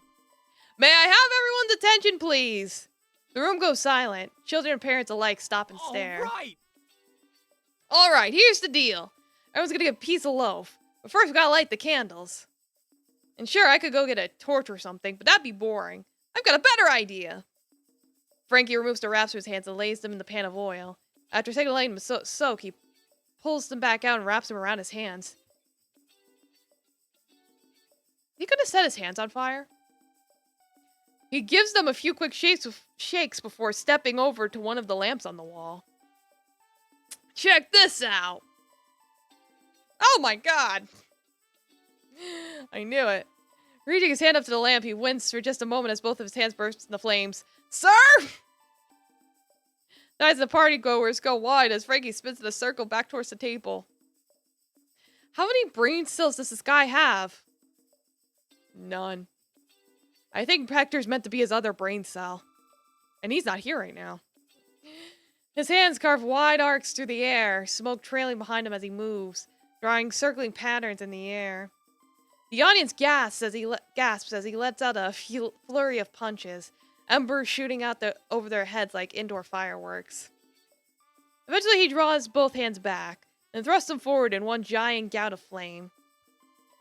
When the smoke clears, Frankie's hands are free of fire, and the candle on top of the birthday loaf is burning bright. The children standing around the table burst into applause, and a couple of the parents breathe out a barely disguised sigh of relief. Hey! Birthday boy! One of the children nods, still in awe. You may make your wish. The child blows out the candles as all the others erupt into cheers, and Frankie serves up the loaf. As the tavern winds down, the partygoers file out of the establishment. One of the parents approaches By the me. way. So how'd the party go? Well, You know, I'll admit, I came into this with relatively low expectations. Oh? great job, dear. But by Solene, you people managed to go above and beyond for us.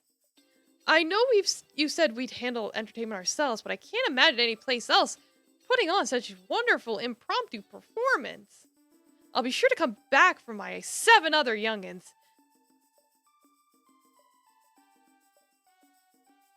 Is this Octomom? The parent strolls out of the tavern beaming. I turned to the kitchen window where Frankie's watching. Um, Did they like it? Yeah. I'd say so. Thank you for stepping up, Frankie. thanks. And thank you for giving me the chance to do so. I now have third-degree burns. We smile at one another before we go back to our closing duties.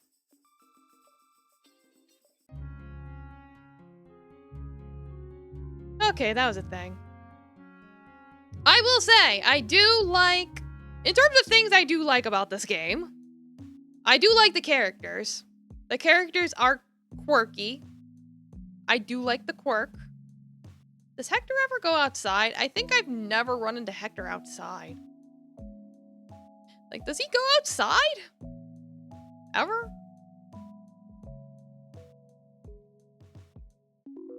Well, he's over there, so let's go talk to him. I don't think I've ever talked to him outside before. Or maybe I've only done it like one time.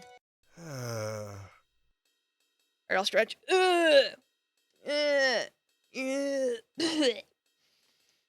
Oh god. Oh, my arms.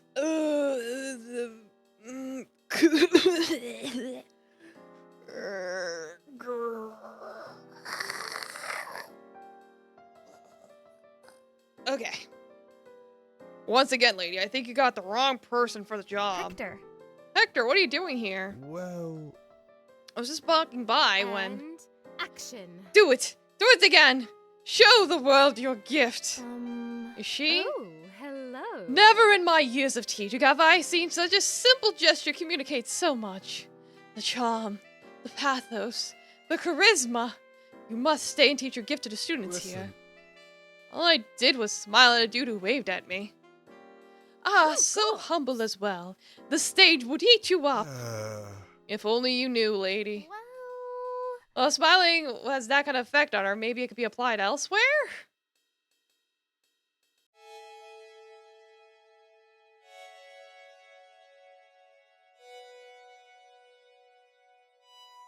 Alright, let me get a...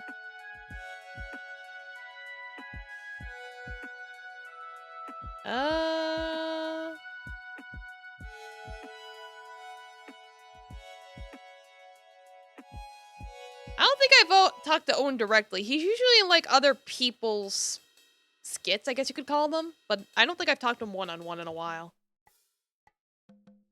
Owen is being thrown out by the owner. Hey, is that Owen? Wait, why is he being thrown out? Trying to run a business. Owen, here. this needs to stop. What's up? Oh. Hi, Edna. What's up? What brings you to this neck of the ground?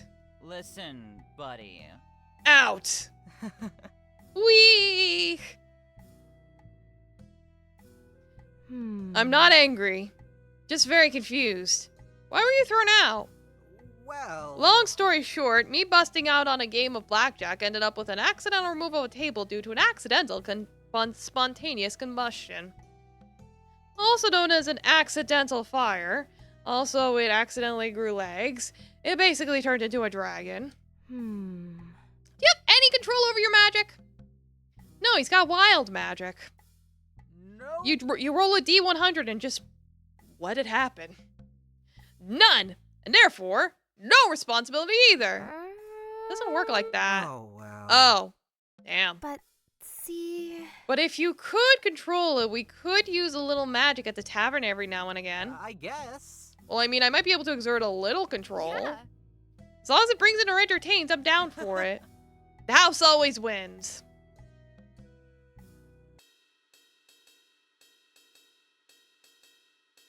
Get the wild card.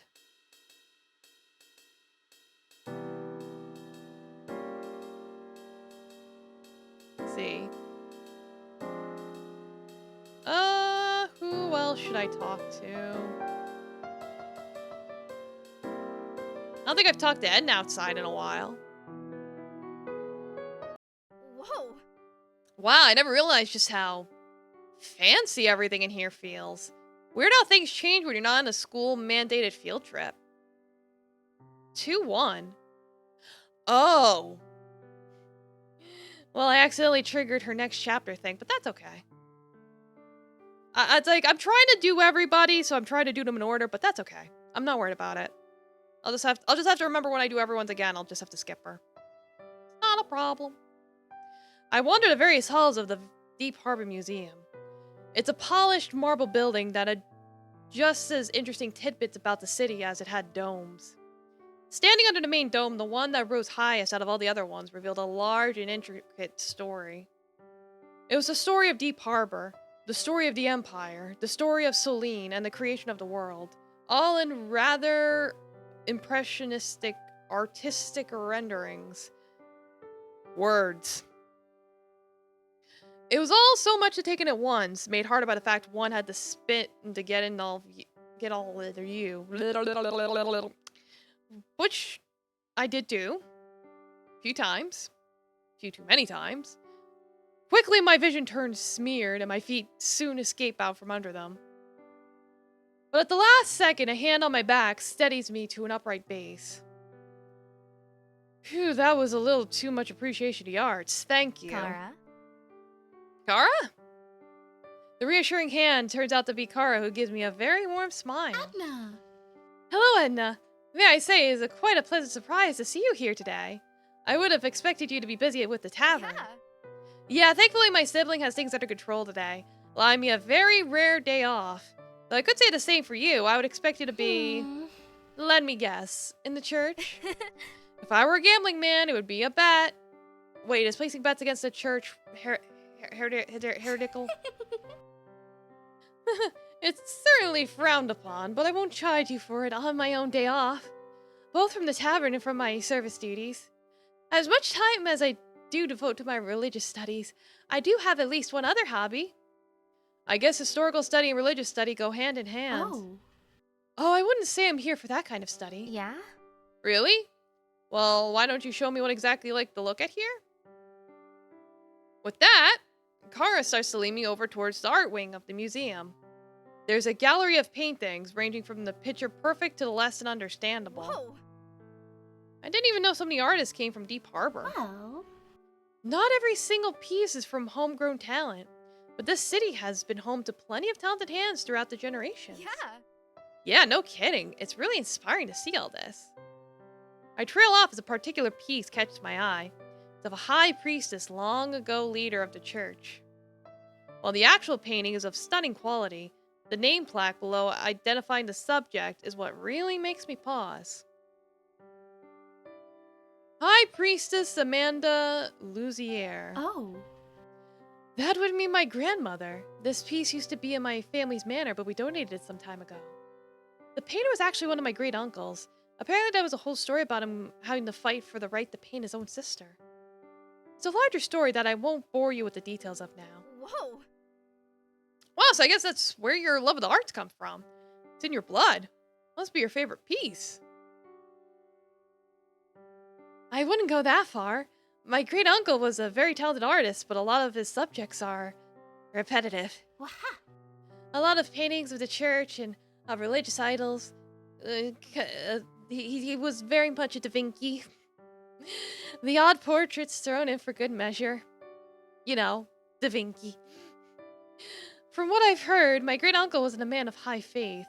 He was simply pushed into drawing such things. The Vatican. He did draw my favorite piece here, however. And the short walk leads me to another painting. This one is of the back of a sea captain in a fancy coat. He's facing out on the tip of a ship, a wave breaking and shooting water out all around him.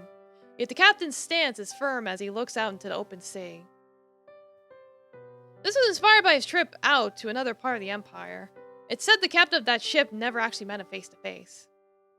He just saw him around until one day early in the morning when my great uncle saw what you see there. My uncle called out, asking why the captain never seemed to speak to anyone or show his face much. His response was, "I do all my talking to the sea." It seems my uncle got the message. Yeah. Yeah, he seemed like a real talent. You also seem like you're really into this stuff. Do you paint as well? I used to more often, but between tavern work and church services, I find myself lacking in free time.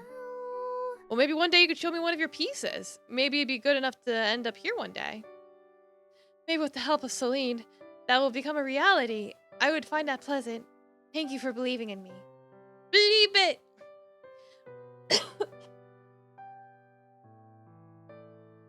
It's like, oh yes, I can smell the lead paint from here. What can I say? Being around you makes me feel faithful.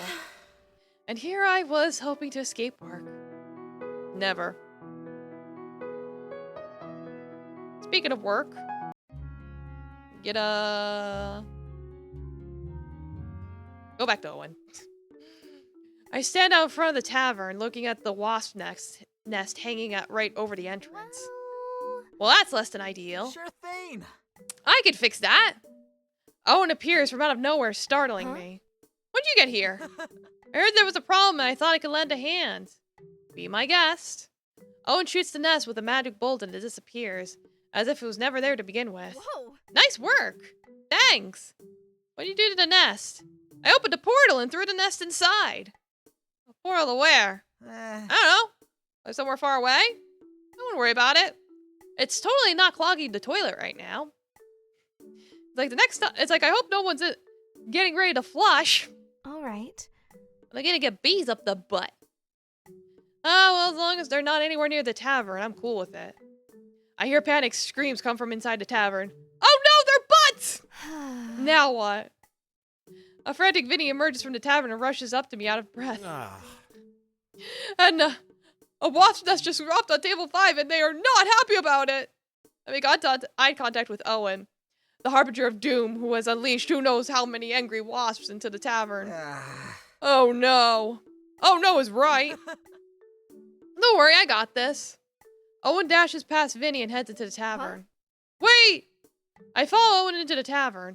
Wasps are flying around, and customers as well as tavern workers are screaming or running, hoping not to get stung. It's okay.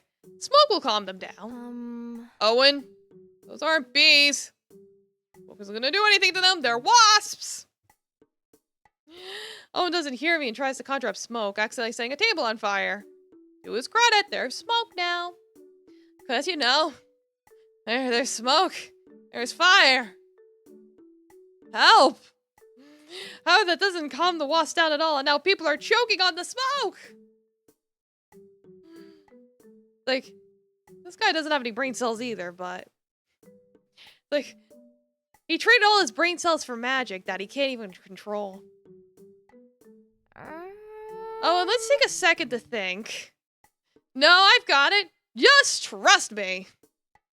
Owen concentrates, magic flowing from his fingertips. Whatever he's doing seems to be affecting the wasps. They slowly grow in size.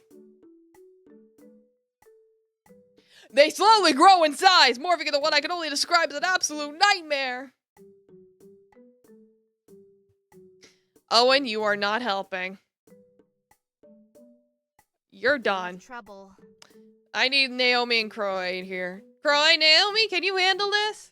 On it. Naomi nods. No, I've got this. Trust me. Just trust me, okay?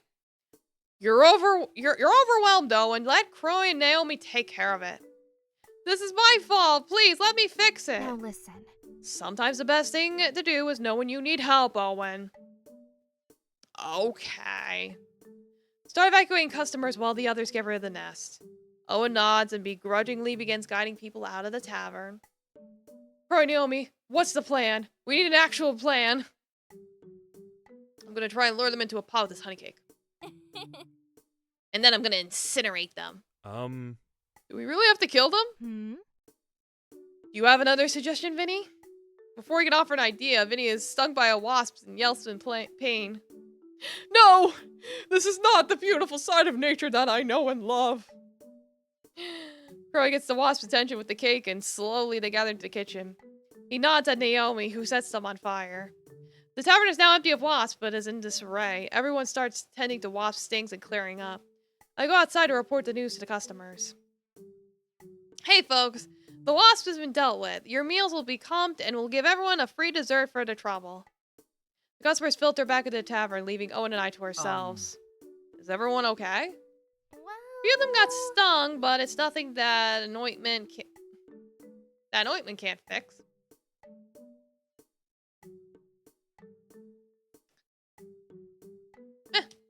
It's my fault, sorry. No. It's not your fault, Owen. You were trying to help. I'm proud of you for being able to walk away and get people out. You don't have to try and make me feel better. I know I screwed up. I'm not. You just have been stubborn and insisted on fixing everything yourself. Instead, you saw you were in trouble and let people help. I wish I could control my magic better. Then we would have never been in this mess. Hey. It's a learning process. You'll get there eventually, Owen. Now come on, we have a lot of people free. We gotta serve a lot of people free dessert. Who wants cheesecake?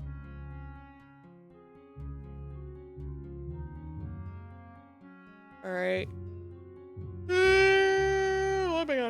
Abigail. I'm in my office working on the lyrics to a new song. Suddenly, a distraught Abigail bursts into the room. I'm sorry. This isn't working. This is wrong. I need this whole thing to be over. Please. Whoa, whoa, whoa. Wait. Take a deep breath. What's going on? Abigail takes a deep breath in and out. She appears to calm down a little. The Well, customers you see- keep breaking rules. Oh, Oh? sorry. This establishment isn't licensed for gambling games. I keep trying to explain that to them and have to stop the games because they won't stop making wages. And they're clearly getting mad at me, and this doesn't feel like it's going well, and I don't think this is working out.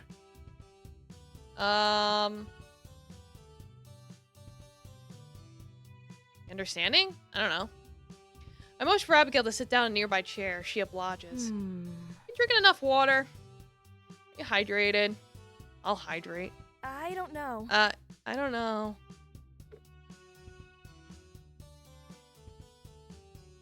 I pour a glass of water and hand it to her. As she drinks, Abigail's breathing slows further. Her eyes are glued to the floor. Well, Okay, so things aren't going perfectly. That's okay. They never do. And we can't expect them to, right? I guess. I guess. All right. All right, so how do you want to handle this? I don't know. She doesn't know. Yeah. Okay, I have an idea. Abigail looks up. Now, You said there's a license we need for gambling, right? Abigail nods. well, You'll need to go to the office of the Lord for this district and submit an application including proof of ownership of the establishment. You'll also need a city official to vouch for you. Watch if officers are considered city officials, right? Abigail nods slowly. Would you be willing to vouch for us if I fill out this application? yeah. Yes! Yes, I would. Right.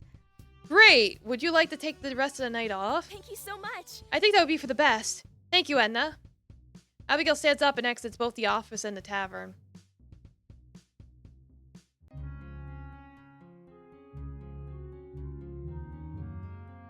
Alright, now Hector. Oh, I'm behind on Hector. Oops. I must have skipped him by accident at some point. I'll just talk to him twice. It's no problem.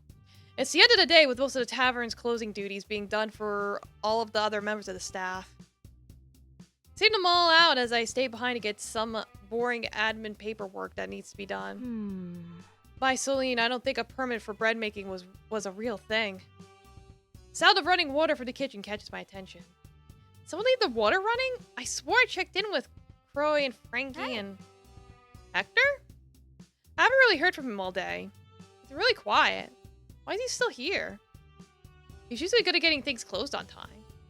I approached the kitchen, half expecting it to just be empty, but I didn't hear the water running before. When I enter the kitchen, however, I see in fact that Hector is still there. He's hunched over the counter, face down on the cool surface with a damp rag over the back of his head and neck. He's breathing deeply, clearly keeping some sort of rhythm. Hector. Hector! Ah! Sorry. Hector springs up front the counter, momentarily forgetting the cabinets above him, and banged the very top of his head on the edge. Ouch. It's like that face reaction is pretty accurate. Here, Coyle stumbling away and gripping his head as I make my way over in a hurry. Oh, come on. That's gonna need another towel. Hector. Hector, what are you doing here? Frankie and Croy told me they had wrapped up most of the closing tasks. Also, why are you so hurt? Question mark. I make note of the very scratches and bruises across Hector's arms and face. Oh, you know. I ran into some street trouble this morning. Some guy wanted my money and I said no. We got into a little scrap and I got dinged in the back. Just a scuffle, nothing to worry about. Just slowed me down a little for today, that's all. I needed more time to close up. A mugger tried to rob you? I make an incredulous face. Hector, visibly panicked, says the gears behind his eyes try to turn up something. Well, no, it was like a few guys. A few bigger guys, yeah. I didn't want to make anyone here worried. It's Deep Harbor after all, so I just stayed quiet. No need to worry about me. They barely touched me, just got snuck up front from behind. Alright. Okay, well then why are there so many scratches on your arms? Oh, they were just clawing at me while I had all of them in a big headlock. Huh? Why does your eye look swollen? Yeah. Alright, I didn't get all of them in the headlock. There were like a lot of guys. These cannons couldn't do all the heavy lifting. Thankfully, I ain't all arms. One swift kick and... Hector tries to do a motion kick in the air to demonstrate, but quickly flinches as the actions prove painful. So why does your leg... I just woken up. Didn't have time to stretch them out before they jumped me, so yeah, I guess they are a little strained. Did you pull your child a horse? Those suck. As Hector goes down to rub his legs, he hitches and instinctually goes to wrap an arm around his ribs. Sir, if you got your ass kicked, just tell us and we can get the healer chick to heal. His breathing stuttered for a moment before he stands up straight again.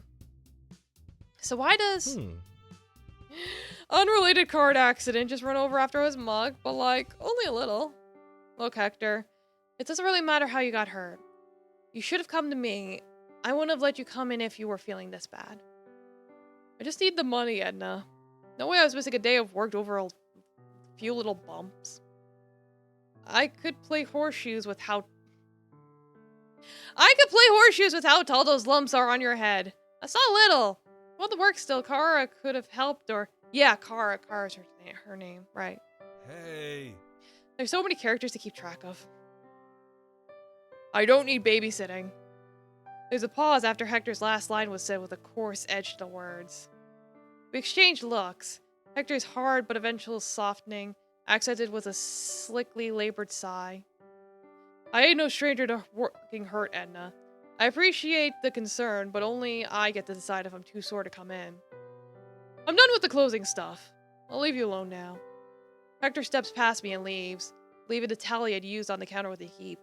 I want to say something else, but the words die in my throat. I wring out the towel and return to my work, my mind wondering about Hector's situation. This poor man getting all beaten up. I had to kick someone out. Why? They told me a bad knock-knock joke. That seems harmless. Knock-knock. Who's there? Not that guy. Don't kick him out. Oh, there wasn't. Aye, Captain. Alright, it's not gonna let me talk to him again. I guess I can only do it like once a day or something.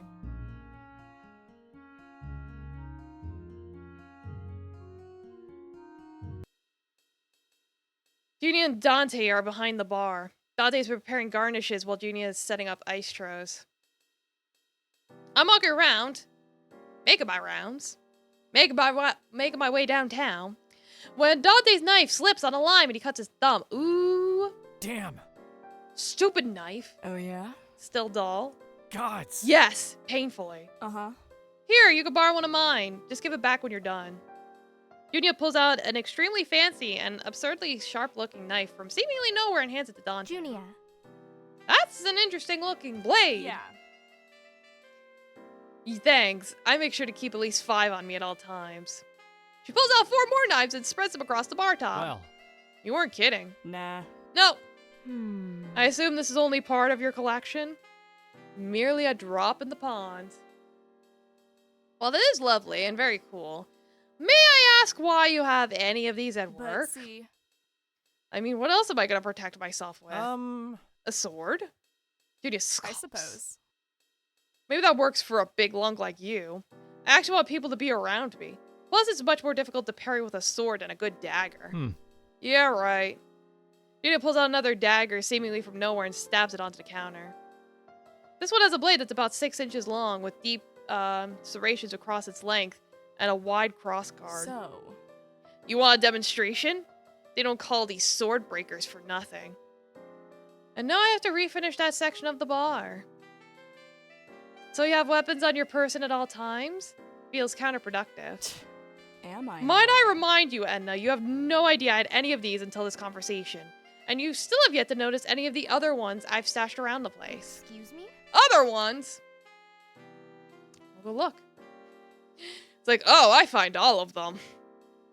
I look around the tavern and suddenly I notice the glint of metal either behind or within every object in the building. I don't know how to feel about that. Junior shrugs. Assuming you stay on my good side? Safe. They probably feel safer if you had a sword. And your name is Dante, and you're really bad at keeping your thoughts to yourself. Sleep with one eye open tonight. Note to self, set up workplace bonding Junior. exercises. So, Junior, if you had to pick a favorite knife from your collection, which one would it be? Junior ponders for a moment before pointing at a blade Dante's borrowing. I guess. Guess that one?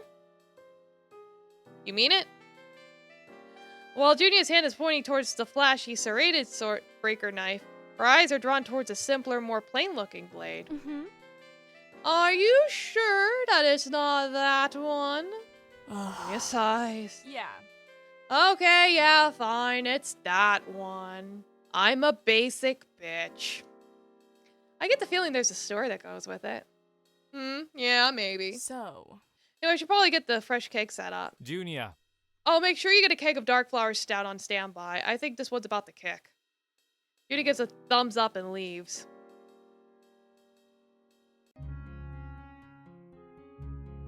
Alrighty. Why'd the card item disappear?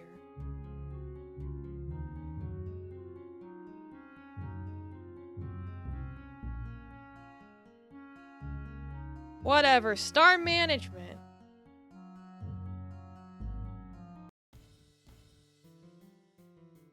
Alright, morale people Alright. again. Enter the Hector. You'd have Penny in there for the lulz. Like, use this headband before it disappears. Even if I don't need it.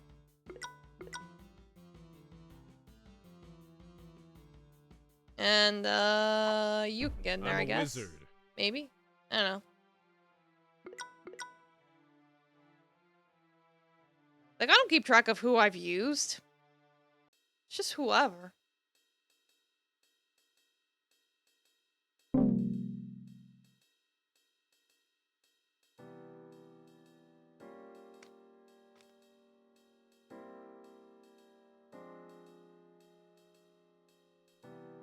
Wow, 3 people. Oh boy.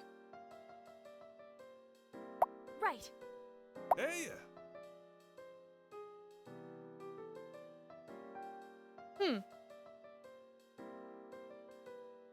Yeah? Yeah? Indeed. Indeed. Alright, let me get a... Pick up the sub! Oh my gosh, you didn't pick up the... Yeah. Never mind. Yo, yo, yo. Yeah? It's like, the fact that I had to click and drag the sub, I'm like, wait, hold on. Indeed. Hi! I have an idea. Can you pick up the sub? Indeed. Yeah. Okay, so apparently you can get away with that. Alright.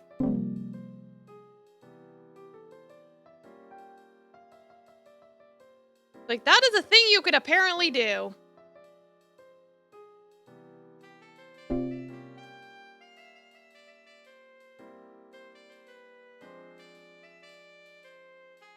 Right.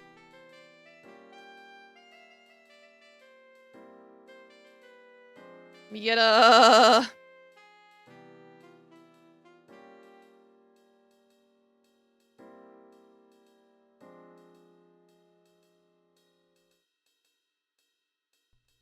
Yep.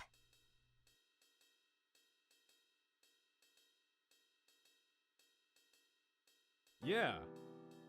Yeah. Hey. There we go, whatever. Like, I had to gather my bearings after all that.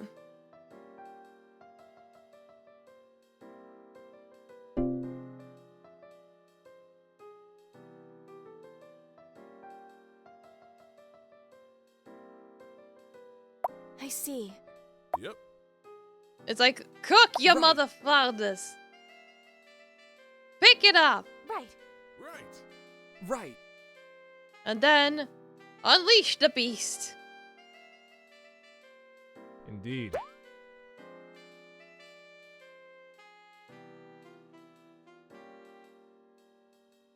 Indeed.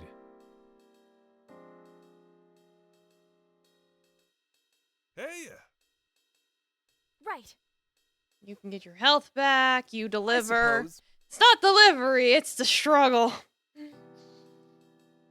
Okay, yeah, that's all I could do. Okay, we're fine, this is fine.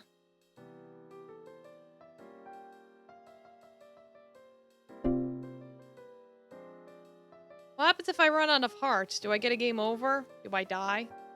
I see. Indeed.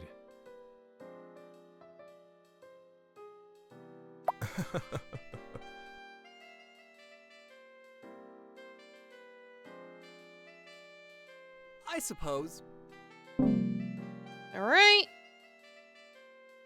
We have steak ready. In case we need it. Hamburger, please.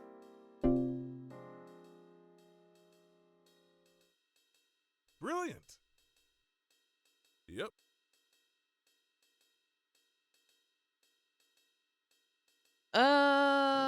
You can cook. Yeah. Let him cook. Yeah. Of course. Right. Right. Yep. I suppose. All right. All right. Right. There you go, all prepped up. I'll make whatever money I can out of this. We'll salvage this somehow. Somehow. I see. Yep. You're on. Yeah. All right.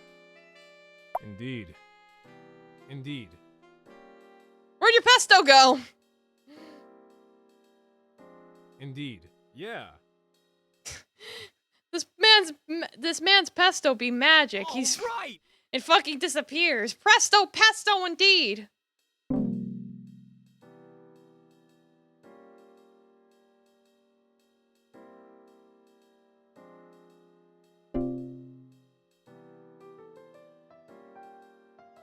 Alright, give this man a steak Yeah. and ignore his bitching. And you can have the I pot suppose. stickers. And that's it. Like, we're done here.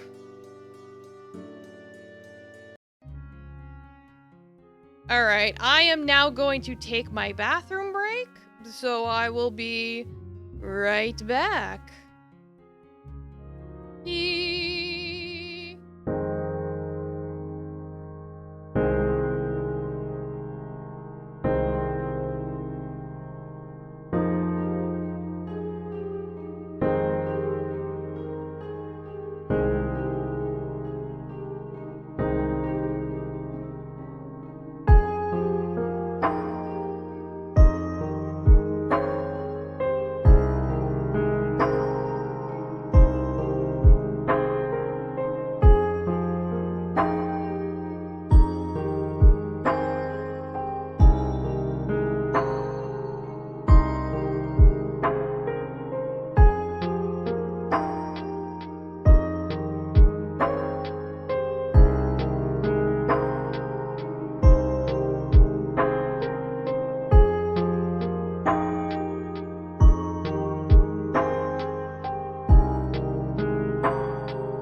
Okay, I'm back.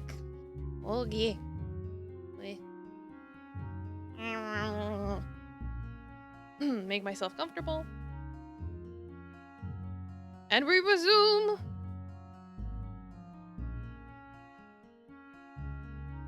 Pet doggy.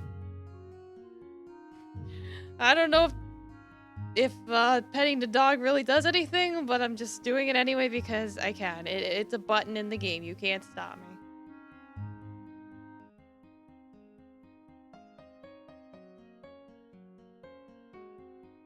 How are you holding up, Edmund? Not well. Stress getting you that badly? No, this chair. My back. Really, that's your biggest concern? Save me. Do some stretches. Didn't I do this already? Bodies can move and stuff. Yeah, I did this dialogue already. I guess it loops after a while. Well, now we know. There we go, get you all caught up. So everyone's Act 1 can be finished.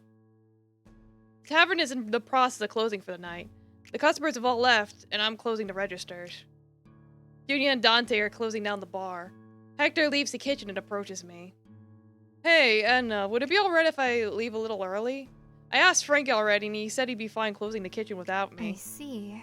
Yeah, it's fine with me. Is everything alright? Well, Everything's fine. I just have to deal with something. All right. Okay, take care then, and I'll see you tomorrow. Right. Yep, thanks. Hector awkwardly shimmies past me and the bartenders and exits the building.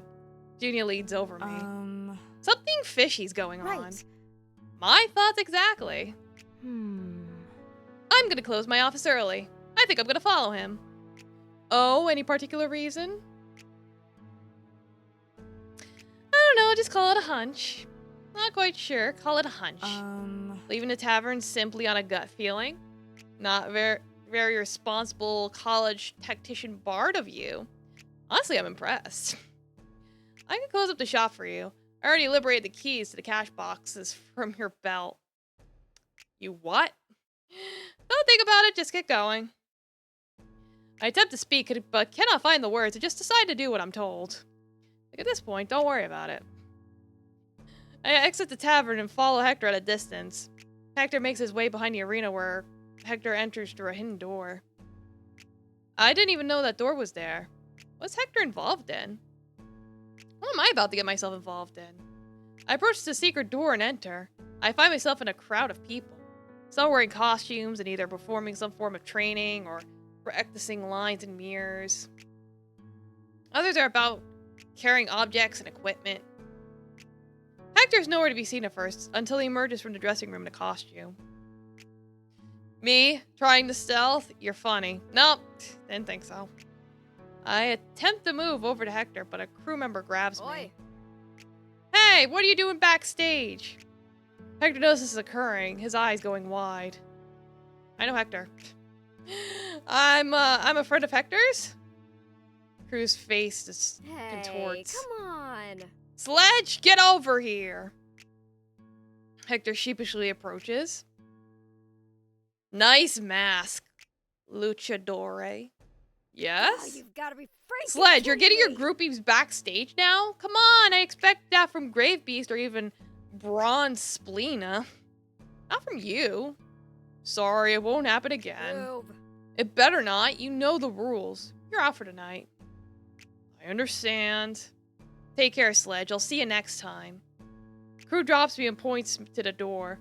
Hector grabs me by the arm and leads us outside. Hector sighs. I take it I screwed something up. Hector shrugs. It's probably alright. Tonight's match wasn't too important to me. It wasn't too important to my part of the K-fob. So it should be easy enough for someone to replace me. Edna stares blankly. Right, sorry, I guess there's no time like the present for an explanation. I'm a wrestler. My character's name is Sledge the Unbreakable. Your character? Yeah, wrestling is scripted all the way through. And his eyes go wide. Really didn't know that? And the shakes are their head. Wow, alright, I guess that means we could do a better job than I thought. How do I explain this? Okay, so like I said earlier, I play a character in a story called the Story K-Fob, and my character, that would explain the injuries the other night. Hector nods. Like, yeah, he didn't get mugged, he got his ass kicked in the arena. Lucky for both of us, my character was indeed needed tonight, so hopefully Gravebeast can do a decent job covering for me. Sorry about that again. Honestly, I should be thanking you. I'm pretty sore from the other night. I won't lie to you though, not a fan of you stalking me like that. Not cool, Edna. I need to process that, so good night. Hector leaves. Sledge the Unbreakable! What? Hello? Oh no, am I frozen? What the hell? Cool, so I can open up the menu, I just can't move. I'm frozen! Oh no. Well, it's a good thing I save often. Alright, we'll load my previous save.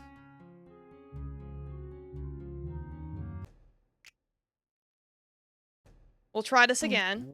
All right. Right. I'll make the same dialogue choices last time, play it fair. I'm still gonna fail. Or not. Say my way over to Hector. Hector, what's going on? What are you doing here? Edna, what? You shouldn't be back here. Hector, I need an explanation. Hector looks around frantically. Okay, go through the door there and give this to the usher, will ya? Hector hands me a ticket with ringside pass, courtesy of Sledge the Unbreakable, written on it. I look at Hector somewhat confused, but I do as he says. I move through rows and rows of filled seats. Yeah, failures are just the stepping stones of success. Exactly. Yeah, they take a seat just in time for the announcer to enter the ring. Ladies, gentlemen, sports fans, I hope you're ready for the first match of the evening. Wait, we're still going? I guess because I succeeded, things have changed now. Maybe that bug was because it was like, oh, you failed, so the thing that wasn't supposed to happen didn't happen, and that probably got me locked in. Yeah, new challenger enters the ring, seeking to take the crown of the champion. We have the Ricky Victory! The Ricky Victory jumps into the ring. He's met only by weak clapping. Yeah, I'm here to reclaim my disgraced honor and become the greatest monk in the realm. Well, Ricky Victory, I wish you luck with that. I think I speak for everyone here when I say I hope you can defeat the brutal backbreaker, the cadaver creator. Sledge the Unbreakable! Yeah, see, that audio was supposed to play, but because I didn't trigger the event for the audio, that's probably what caused the bug. Oh well. I succeeded this time, so we're triggering the event, so it shouldn't freeze. The crowd begins to boo as Hector begins walking through the crowd, a cruel sneer across his face. As he passes me, our eyes meet. I awkwardly wave. Then Hector lunges at me, gnashing his teeth. I cover my face, expecting the worst. Instead, Hector coughs as he is led towards the ring by security. The crowd jeers with force. How dare you! Throw him out! Hector continues to laugh, turning and winking at me as he enters the ring. Remember, K-Fob, he's just acting. It's just a prank, bro. The announcer gives a countdown, with the audience shouting along. Ricky Victory lunges at Hector, who immediately grabs the man, spins him over his head with one hand, then tosses him out of the ring. The crowd continues to jeer as Hector celebrates his victory, popping onto the top rope and flexing at the crowd before pointing at me. Security leads Hector away, with Hector subtly beckoning me to follow. I oblige and am led to a dressing room. Security guards leave and close the door. Hector whoops with joy. Yes! Oh god, that was amazing. I haven't gotten that much of a reaction in ages. Well, this is great for the K-Fob, but I wouldn't have been able to do it without you. Hector rushes up and envelopes me in a bear hug. Oh wow, yep, that's tight. Hector lets go and brushes off my shoulders. He takes a breath and calms down, still chuckling. Sorry, that was just so... wow. Hector? Yeah? Can I ask you something? Sure. What just happened? Hector facepalms. Sorry, right. I forgot to explain things. I'm a wrestler. The character's name is Slightly Unbreakable. Your character, scripted. Yeah, I think this part might be exactly the same. Hey, Fob. I was able to bolster that part of. Thanks to you, I was able to bolster that part of Sledge's persona. If this is all scripted, then why do you keep coming into work all beaten up? Well, we need to sell the fights as much as we can. Not to seriously hurt each other, but some people, like the person Sledge lost to the other night, aren't always as careful as they should be. So if you're doing this, why are you at the tavern? Ticket sales only provide so much, especially when your character isn't as popular as they used to be. I mostly just joined for the extra income. Don't get me wrong, I've honestly learned to really love working with everyone at the Ready Bready Tavern. Eyes go wide. Not gonna tell anyone about this, are you? I don't want who I am to get mixed up with my character. My lips are sealed. Hector grins and is about to go in for another hug, but hesitates. I chuckle and go for the embrace. Please don't freeze! Okay, we are in the clear. Woo! I'm saving! Yeah, I think that was just a bug because I failed the dex roll. And it wasn't expected.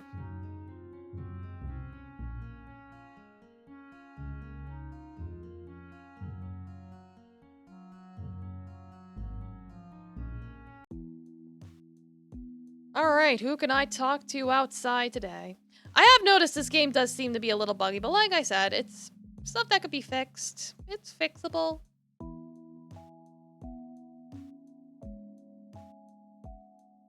Like, that's the thing about bugs, is that they can be fixed. They can be squashed, and then 10 more pop up in their place. It's fine. Like, trust me, I've made games. It's like, my games are nowhere near perfect. I'm going around the plaza. On a whim, I decided to visit the local bookshop. And there I met someone I wasn't expecting. Huh? Dante, is that you? Why did I run into you here? Oh, hello, Edna. Can I ask why it is funny to find me here? Sorry, I guess I never took you for the reading type. I see. I could assure you, I enjoy the occasional book.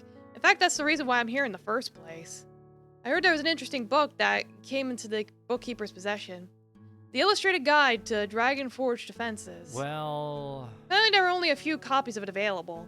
Fortunately, there seems somebody had gotten to the book before me. Good heavens.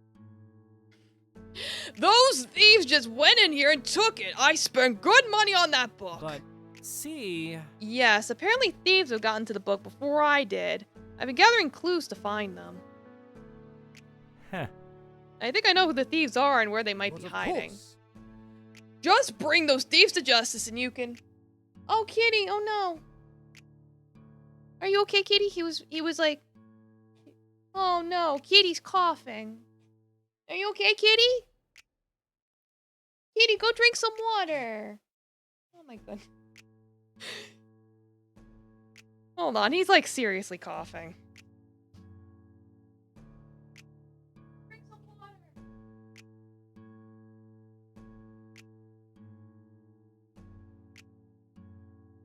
There you go. I gave him a little back pat. Like, he has allergies too, and it's like, my nose is itching. Like, I'm constantly scratching my nose. He's coughing.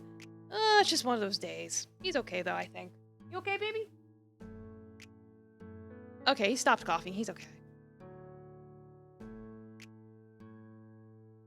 Alright, just bring those thieves to justice and you can have the damned book. Teach them to never steal from my store again.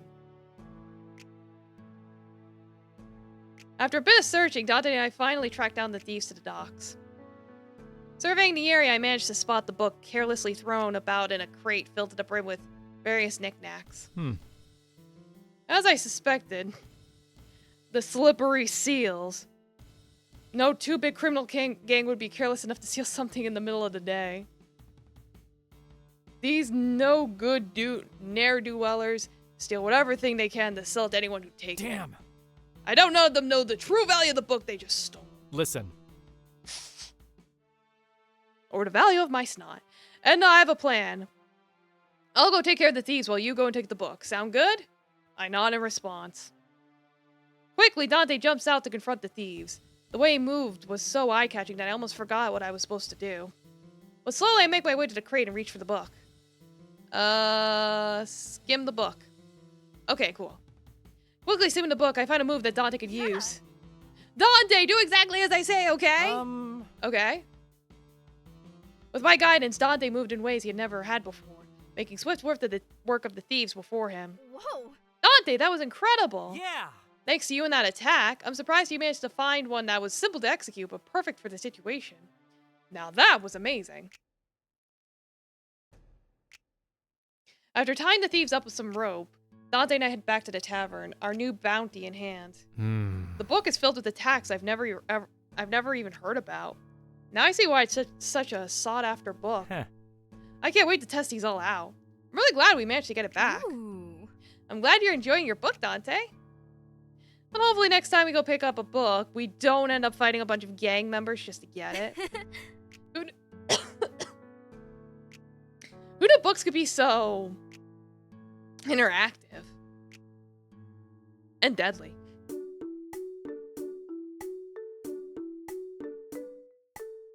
Yeah, it says low blow here, but in the other one it said low blow. I'm so confused. What's your name, Turtle Man?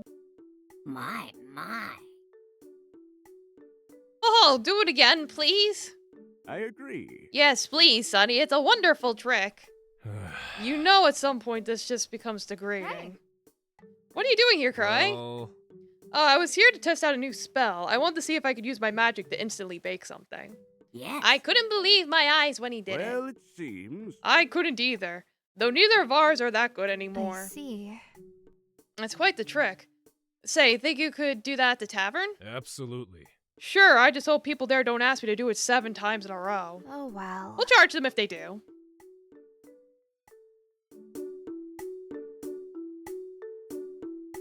Like, come on, do the magic trick. Ooh, Danish. Abracadanish. That's cute. Wow, I got a lot of hearts for Dante. Guess I'm making all the right dialogue choices.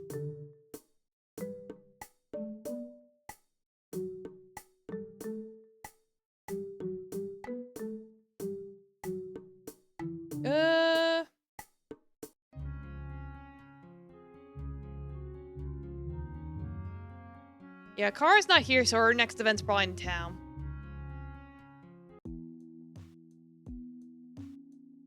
Let's see. Where's Kara?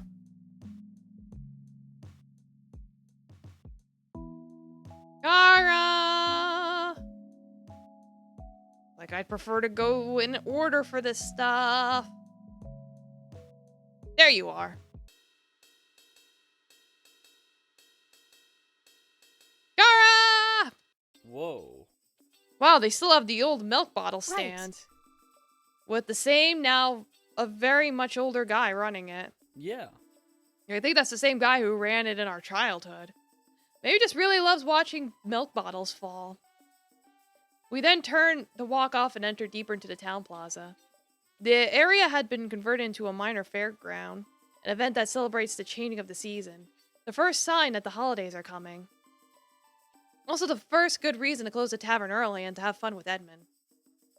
The fair was always a light of the year, and being back now, the pair couldn't help but be awash with nostalgia once again. Oh wait, shit, I forgot. I already got her 2-1 at the museum. God damn it, I forgot. Oh well. It's fine, we're fine. Oh. Look, they've gotten better prizes for all the stalls now. Remember that stuffed toy I won for us when we were kids? I mean that rejected taxidermy job that got the dude who ran the stall arrested? Right. Right, that one. What did we ever do with that thing? Well. Considering how bad of a job it was, I wouldn't be surprised if the poor little guy got a second wind and ran away. Maybe that's the best case scenario. Hey. Maybe you should try your luck and see if the new prizes are any good.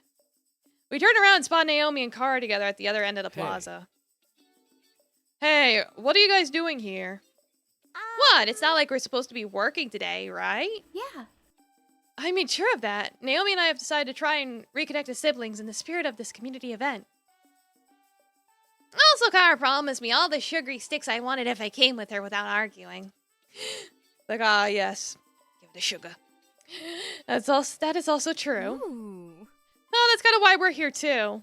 Our parents used to take us here every year and drive them crazy with asking for every food time for food every time we passed. Typo. We decided to reminisce a little bit. Did your parents ever take you guys here? No. No, sadly, whenever we asked, the folks always said this kind of stuff was beneath us and we had to attend this formal thing instead. Typos are also fixable. I would know. I'm also very prone to typos. Grammarly saved my life. They had way more boring snacks and the whole thing was pointless. Well. It wasn't pointless. It was to connect with the other prominent families. But the snacks they provided to youth were a bit on the blander side of things. Yeah, those and the activities. What kid thinks learning how to properly fold a napkin is fun? And the stuff they have here is way more fun. All right. I'll say, look over there, Edna. Everyone turns and sees a clearing marked with rope. Inside is a row of inclined boards with a hole at the top with another identical row some distance apart. Ah, it's a snow hole game. We used to play this every year and see who was better. I think the last game we played, I came out the winner. Well... Yes, it's been some years since then, Edna. Want to see if you're still worthy of the title? I suppose. Hold up, I have a better idea. Why don't we see who's the better sibling combo? What? Wait, what? Yeah, I second that. What? Oh. Oh, I see what you mean. We both go on one side, take turns trying to sink our snowballs. Whoever team sinks theirs first is declared the best sibling pair ever. Or something. Exactly. Well, I guess we're being forced to compete against each other now, Kara, for the sake and honor of our family names. I don't think it's that serious, but I won't back down from a healthy challenge. Not exactly the fiery passion of competition I was going for, but... Yeah, you guys are going down. Let's see. Oh, you'll see. With that, the group makes their way over to the activity site and pays for entry. Soon enough, they're all set up in the heat of the competition. Things start off strong with Edmund nailing their first shot. Looks like there ain't an inch of rust on this cannon of an arm. We'll see how long that keeps up. The game heats up as both sides start making their shots and missing some. Soon it's a quiet affair as each attempt has a wave of anticipation behind it. I line up one and manage to sink it into the board hole. Domo Lurkit, welcome. How you doing? Thanks again for the subbies the other day. How you doing? My nose is itchy. It won't stop itching. Waha. You're good? Well, that's good. We're still playing the Bard Tavern game today. Nice shot, Edna. Thank you. I'm sure you'll make your next one. Come on. Gonna be up work 4 a.m., so only here for a few minutes. Alright, fair enough. I appreciate you stopping by, even if it's just for a little bit. Hey, sis, you're not supposed to be cheerleading for the competition. Yeah? Yeah, no, I can't accept their compliments. They're just trying to get in your head. I think both of you have gotten too into this. Doesn't matter. All there is left to do is finish it. Eventually, through a cinematic shot where Kara manages to make the final swing, the Luzier girls are officially the winners. Yay. Boom! In your face! Or faces, I guess. Boom in your general direction! Come on, Edna, you had that last shot. How'd you miss it? Maybe it was harder to make with you constantly reminding me not to miss? Into my ear? Yeah, it's like 8 months. Who'da thunk it? It's called encouragement. Either way, good job, everyone. I guess the sibling debate is settled then. I mean, I do appreciate all the subs. I always do. Yeah. That's right, it means I have the best sibling. It's like every dollar goes towards me streaming whatever it is I'm streaming, basically. And also making sure Taffy doesn't kill us all. Come now, let's not get too boastful. I think Kara is a really good sibling. Wow, way to throw me under the cart. Now, there's no need to compare. Right, because there's nothing to compare. My Kara can do so much cool stuff. Yeah, I know, but so can my siblings. You know, why do we draw the line at both of our kin being great? Fine, but mine is the greaterest. Right. Well, dear, now why don't you provide how good of a sibling you are and treat us to some snacks? Thelma Ostrich, welcome. How you doing? Now we could agree on something. As Naomi and Edmund head out to the front, Kara appears by my side. Thank you for this. I can't remember the last time me and my sister got along so well. Hey, it's nothing, and I didn't mean what I said. Well, just know that I think you are quite the sibling to have as well. Oh, well, that's good to hear. Now, come on, let's stuff our faces. Yay, siblings. Alright, we'll go find Vinny now. Pretty sure he's in here. No, he's not. Where is he? Where's Vinny? Vinny! You were here! You were somewhere. Near, far, wherever you are. Wait, you were at a park. Never mind. You were in the park! Vinny! Vinny? Is something worrying you, Vinny? Well, I'm pretty worried. I think there should be more trees here. The poor birds and squirrels don't have enough homes. Why not tell the people who own the park? I tried, but they gave me the cold shoulder. Literally. Who knew the park keepers were mages? Wait, did I go through this dialogue already? oh well. Simple, with magic. No way. Made a small creature. tree. Yeah, we went through this event already. I guess the event's loop. Yeah. Yeah, because we talked about the dirt. Okay, so the event's loop. Good to know, I guess. I know, I've been looking for you. What's going on, Vinny? Trying to get a second opinion on something. It's a tough decision. Alright, lay it on me. Thinking about putting in some potted plants around the tavern, giving them more... Yeah, you said this again as well. Yeah, sounds great. Alright, so I am looping on events. Got it. I have been quite diligent in talking to people, so at this point I'm not surprised.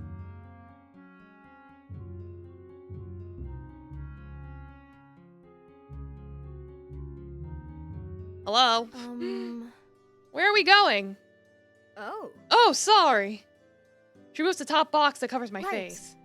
That's helpful, thank you. Now, why are we at the blacksmith? Right. I have a new invention to sell them. Ooh. Oh, yeah? My latest Mhm. creation. It's a system of pulleys that allows one blow of the hammer to hit as hard as 10. Yeah, good roll. The machine probably wouldn't be very good for detailed work. How's that? You ready to go sell? Good idea, but I think you should hold off. According to my insight roll. It's a good idea, but I think you should hold off on selling it. What? Why? If you rig it so you can alter the force behind the blows from 10 hammers to 5 and 3, that way they can alter it to do more delicate work, but still be more efficient. Fascinating. That's good work. Lark pulls out a blueprint and begins scribbling. Yeah. Besides, it's more versatile, you can sell it for more. I have to get back to my shop! Lark takes off, leaving me with a stack of boxes. Hey, wait up! Alright, and then, we'll try and find Crow, eh? He was in a place. Where was he? Cry, where are you?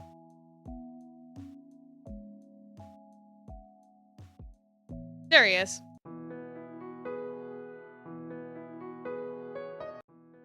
Alright, to the everyday outsider, the inner center of the academy can feel as illusionary as, well, illusion magic. It's not exactly surprising that a school meant to observe and understand the very limits of what's possible reality would attract some architects who had out-of-the-box ideas. Domo Road Dog, welcome. How you doing? We're back with the Bard Tavern game. No doubt helped that some of these architects were both students and magically gifted. So some well-meaning cobble paths that loop around some nice marble fountains can just as quickly turn off into a yard of abstract creations that one can't tell whether they're school buildings or art pieces. It's like, hey, you know how to get to the science building? Well, you just have to take a left at the abstract T-pose statue. No, that spiral tower with the dome is definitely different from the other dome sphere, I think. Do these things change color in the sunlight? Feeling defeated, I sit in the center point of the school. It's a large statue of a man with a beard and a tall hat pointing a wand towards the sky. What's the game about? Well, basically, us and our twin sibling, we're forced into running a tavern because our dad is busy rizzing dragons. So we hired a whole bunch of people to run the taverns. So by day, we're rizzing up our coworkers, and at night we run a tavern and make money. And the art is very Animal Crossing like, and you do make rolls like D&D, and that actually affects what happens. Even without reading the engravings at the base of the thing, it's clear to me that this was the founder of the school. I do have the link to this game pinned. It's the sponsor. I got the key for free. You can click on it and wishlist it and maybe buy it if you want. If this seems like something you'd like. If not, you could just enjoy me screaming.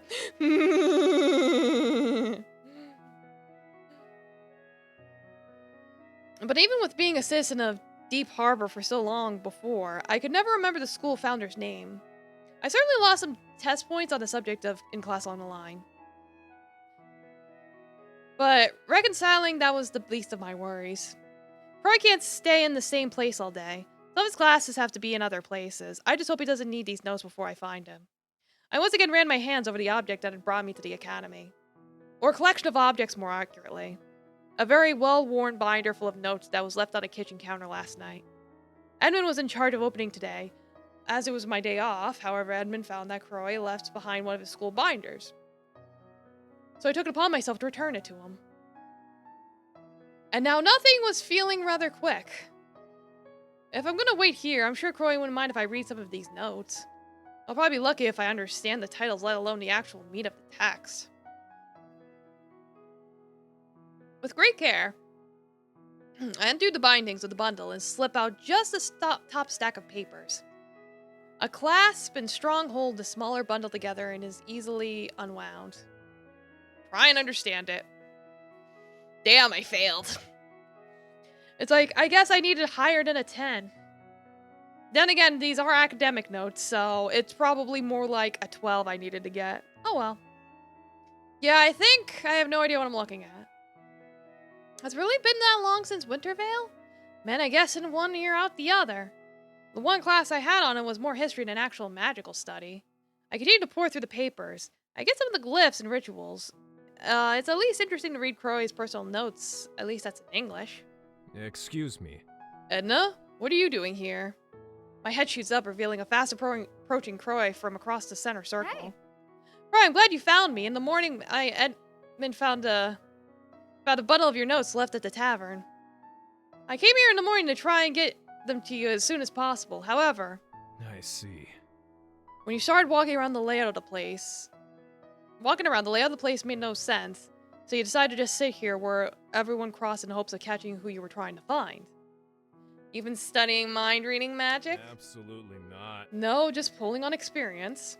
During my first year, I had to get something signed, and well, I defaulted to the same strategy. On the same bench, actually. People who would have been here long enough can spot those who are doing the same. We call it center circle fishing. Nice to know it wasn't my personal failure. They at least catch you before you would need these notes? Right, see. Yes, but only because I thing didn't really is- need these notes for any of my work today. These are my personal studies. I'm working on my thesis and I've been doing practice papers for a variety of topics to see which ones would impress the most. Whoa. Sounds like a lot of work. Well, For most, but I kind of have a knack for paper writing. Been doing it long enough. Either way, while not a dire need, I appreciate you getting these for me. I'd hate if Frankie spilled something onto these. Could be Hector. simply put. Hypothetically, sure, but we both know those odds. I'm so glad. Glad to prevent a disaster. I assume you have to rush away to your next class. No. No, actually, it's time for my very early lunch. I prefer that over a very late breakfast. Call it a brunch! If you want, I can treat you to some. Hate to make the walk over here worth nothing. Right. Sure, maybe while you cook, you can tell me about these summoning circles. You actually read some of these papers. Yeah. And you want to learn more about them? Yeah. Yeah! I suppose. Sorry, it's just that usually when I tell people what I'm writing, they have to conveniently attend the meeting or catch up on sleep. Well, color me impressed. Well then. Okay, then tell me what you want to know. Yeah! Knowledge is power! Or something.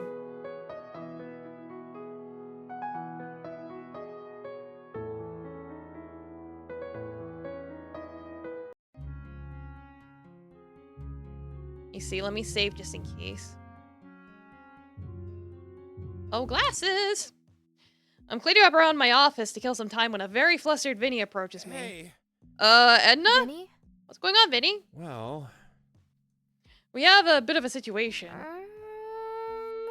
Oh no, is Naomi pranking customers again? Or did Frankie accidentally set the kitchen on fire? Again? Just tell me no one's dead. Vinny's eyes are as wide as the dinner plates we use, and his jaw nearly hits the floor. Seems like Vinny has yet to see just how chaotic things can get around here. no. What? No, nothing like that. It's just that a noble family came in and now all the servers are begging me not to put them in the section. That comes as no surprise. Noble families can be quite obnoxious.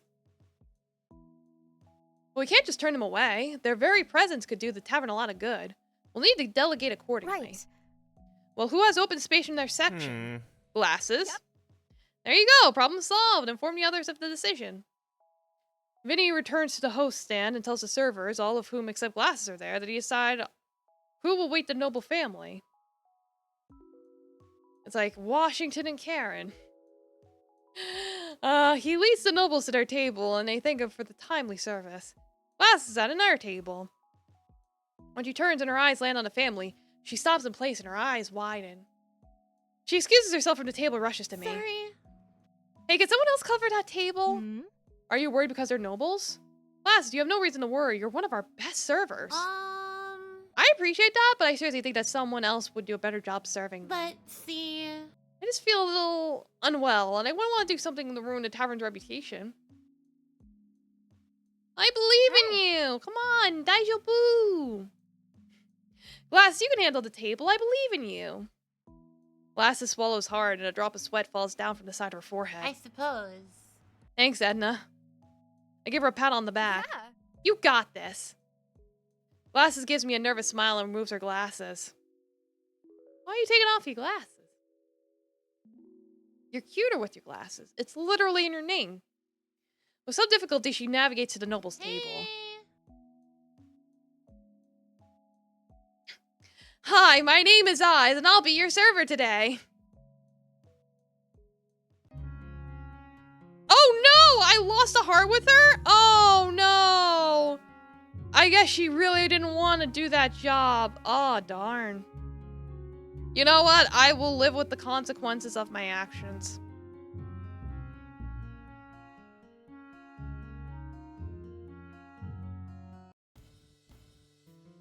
Alright, knowledge. Knowledge is power. I'm a wizard.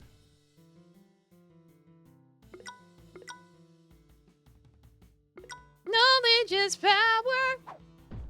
Yes! You can actually use your mantra here, probably.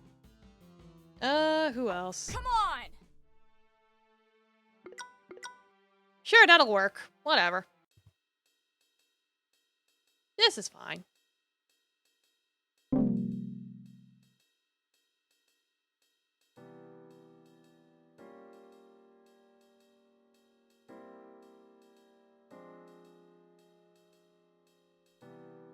Oh wow, 3 people off the bat. Was not expecting that. Alright. Yes. Indeed. Yeah! Uh-huh. Make sure everyone actually has their dishes. Hey. Indeed. And get a... Indeed. I suppose. Right. It's like that person can wait. Since he's gonna take like 2 actions to take care of.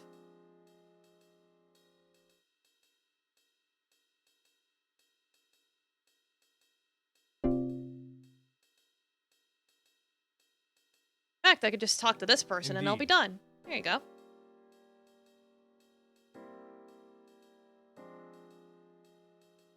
Same with you. Right.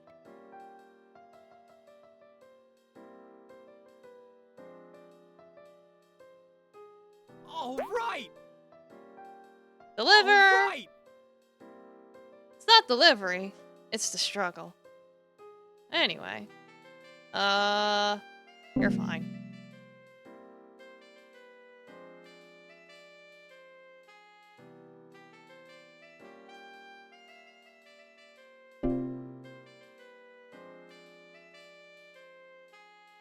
Let's see. Knowledge. I mean, you can cook. Indeed. Ah, god damn it, I didn't have him pick it up. Ah, never mind. Oh. Yes. I goofed. I forgore.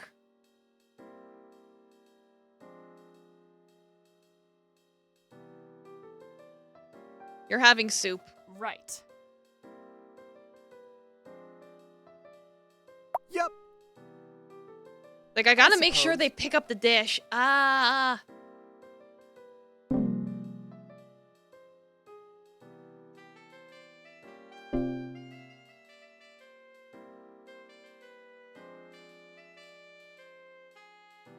He could wait.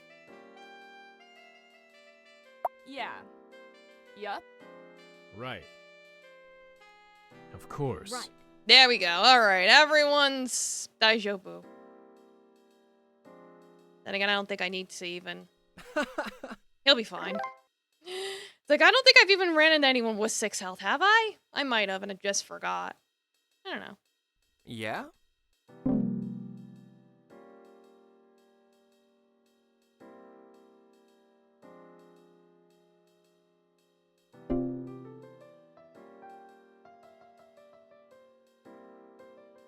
Right. Right. You go have some pesto. Right. Yep. Right. Oh. You can have some Right. soup. There you go. Cooking soup in the soup kitchen.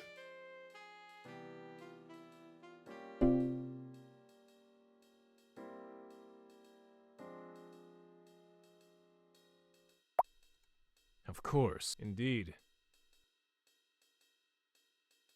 Oh. Yeah. Uh-huh. Yeah. Right. Alright, there we go. I have food to serve people.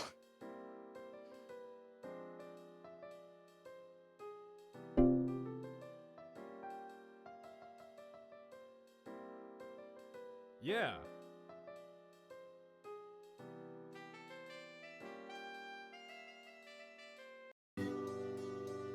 Alright, there we go. I did it. Yippee.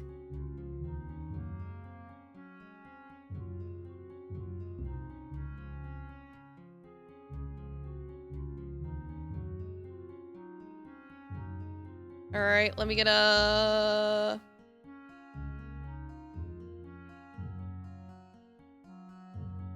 Whose event did I see last? Losing track? I think it was Glass's last, so... Frankie. I'm walking around the streets of Deep Harbor on my day off. Taking in the sights and relaxing atmosphere. One of the best things about having a brother is letting him run the business on my day off. Wait a minute, is that Frankie? Why is he staring at that signpost? I walk up to Frankie, curious about what he's up to. After a while, these things start to look alike. Frankie? Frankie, what are you doing here? Are you Oh, lost? hey. Oh, hi, boss. It's my day off, so I thought I'd explore the city a little. The thing is... Yeah? Go on. Well. Well, you're lost, aren't you? Okay, I'm lost. There, I said Take your it. time. There's nothing wrong with losing your way from time to time, Frankie. I guess. You sound like Master... Yeah, now it's saying Loblo. What is his name? I'm gonna sneeze. Ah. Whew. Ugh. Bless me. Whew. Well, anyway, I've lived my whole life in either my village or the monastery, you know? I've never really been to a big city, much less explored it. Oh, is that all? Hey, listen. Not all, actually. I've heard there's something called a lion fighting event. I'd like to go see it. I just don't know how to get there from here. This way. Oh, you mean the circus? Why didn't you say so right away? I could take you there right now. Thanks. Really? That'd be great, boss. Thank you. Frankie joins me for my leisurely stroll around the city. So Frankie, tell me, what's life like at a monastery? I've never lived in one. Strict. Very strict. We follow a rigid schedule. Our routine consists of eating, sleeping, chores, training, and meditation. Every single day. The meditation is especially boring. You sit for hours? No. Not always. Sometimes we stand. Other times we move. Movement and meditation is a thing too. Still repetitive though. Boring. What about your family? Uh-oh. Looks like I touched upon a sensitive topic without meaning to. I'd better change the subject and quickly. Frankly looks nervously off the side and spots the circus. Hey! Hey, isn't that... Well, here we are. Thanks. Thank you, boss, for guiding me here. Oh, it's nothing. If there's ever a time you want to talk again, just hit me up. Now go and have fun. The ticket booth is over there. Got it. Take care, boss. See you tomorrow. I wave goodbye to Frankie and we part ways. As I'm heading back to the tavern, I walk past a sign that says Lion Tamer in today. Oh, well. I won't be surprised if Frankie returns to work tomorrow feeling disappointed no one fights any lions here. I didn't have the heart to tell him.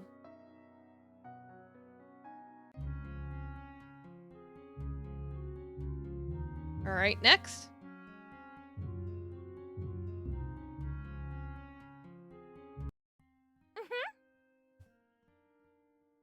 Something wrong with the food? Well. No, this is great. Do you mind if I ask a personal question? I suppose. I suppose it depends on what the question is. What's that symbol on your belt? Very intriguing. Well... It's kind of a religious symbol. Well. Really, I've never seen a token for Celine quite like that. Oh, it's not for Celine. The customer looks puzzled. Kara's been at the next table, listening, and comes over to Naomi. Naomi. I didn't know you found a passion for mission work since leaving home. Naomi scowls as the customer glances between them. I've got a big order. Can you help me grab it? Don't mind her. She's just afraid I'm charming. She's just afraid I'm so charming that I'll pull you away from Celine into my heretical style. Huh? Heretical. Harry Pickle. Lifestyle. I just think that maybe the tavern isn't the place. Are you for real? The place to what? To answer a question about my jewelry? Listen. Not about your jewelry. Such a killjoy. No, it's about me talking to people and doing things that you don't approve of. I'm just trying to protect you, Naomi. The customer is clearly trying to interject but can't manage it and slumps into their seat. I notice the sisters arguing, as do more customers. What's this about? You see? I just think that the tavern isn't a place to discuss religious theories. Are you for real? Oh, so you don't do blessings for some of your customers when they ask? Hey, I didn't ask so that we could continue the argument. Sorry. But see... It's alright. Moving forward. This tavern isn't religious. Allow me to explain. This tavern isn't affiliated with any particular religion. You both are allowed to talk about religion, and you're going to have to find a way to be okay with that. But, Really? But what? Are you afraid I'm going to condemn us all by being honest? Naomi. No, I'm worried about you.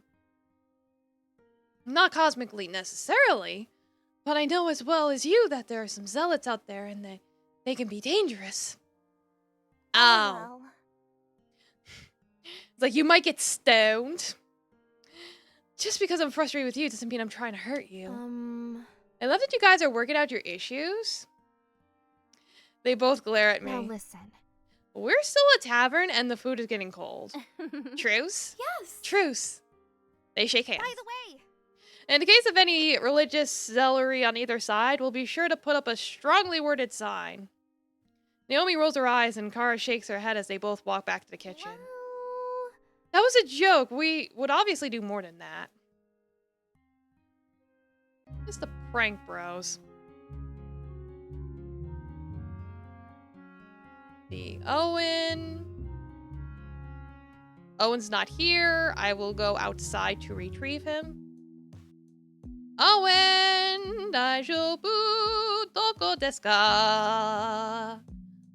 Owen, Owen, Owen, Owen, Owen, Owen, Owen, Owen, Owen, Owen. Oh, seriously, where is he? Owen, where are you? I can't find you. Where did he go? Oh, there he is.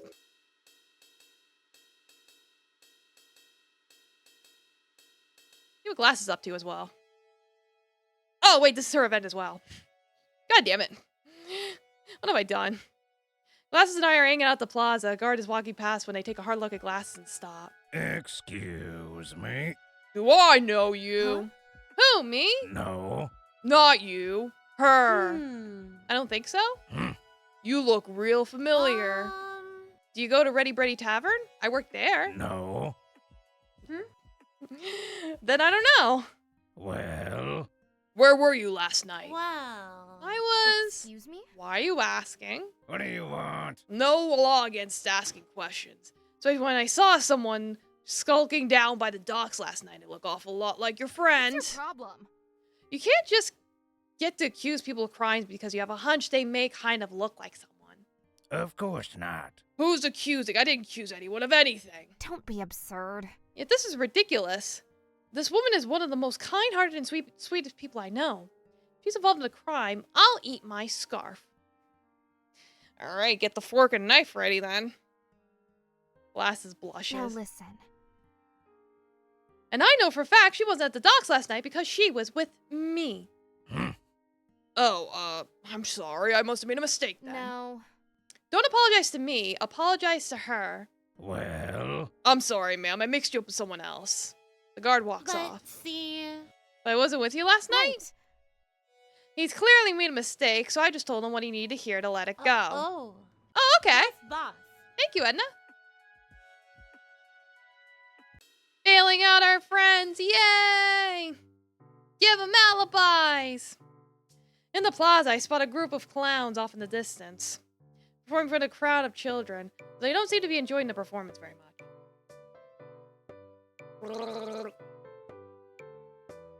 How's that for a performance? A curious Owen walks up to me. Hey! Hey, what are you doing? Watching some clowns crash and burn. I gesture at the unremarkable performance. Owen winces, as if the very sight of these guys gives him the heebie-jeebies. Not these guys. You know them? Yeah, these guys used to perform at the orphanage for special events. Those events were the worst. Oh, how so? Their grand finale is popping a balloon, Edna. I mean, how lame is that? A lot of people like it when you pop balloons. Yeah, it doesn't sound great. So you agree with me? What? Agree? Sounds being bad? Yeah, but... That's all I needed to hear. Owen heads over to the clowns, leaving me both confused and concerned about what he plans to be doing next. Not too far from the clowns, Owen begins performing little magic tricks. First, he shoots sparks out of his fingertips, picks a flower and transforms its petals into different colors. After that, he makes a balloon animal come to life.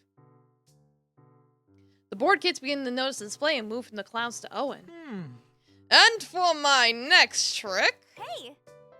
Hey, what do you think you're doing? Clowns notice the kids moving over to Owen.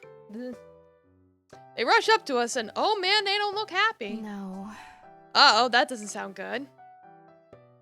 I walk over to Owen, make my way through the small crowd that begun to form around them. Nope. There's no law saying I can't perform in the plaza. There isn't a law, but there is a union. What she said. What? A union?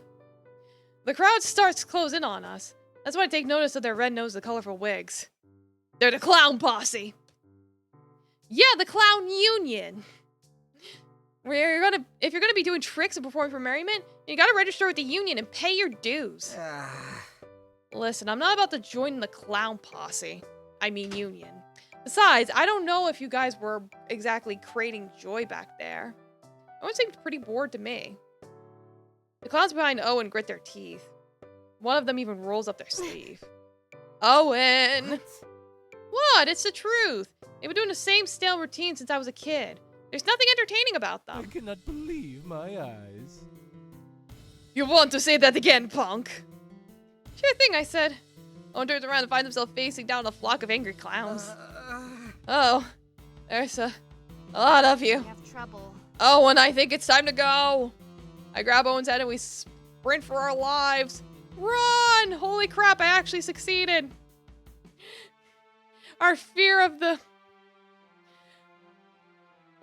two of us run off with the clown posse tailing us. I knew they were a posse.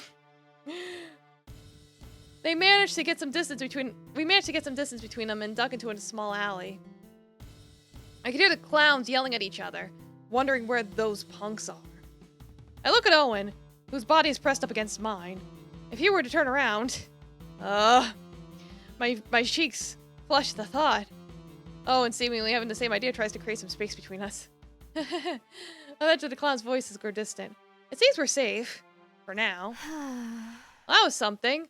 Never thought I would become an enemy of a local clown union. Or any union, really. No kidding. How was I supposed to know the clowns had a union? I don't know, but you probably should put your street performer career to rest. Hey. I'm sorry, Anna. It just bugged me to see how little effort they were putting into the show.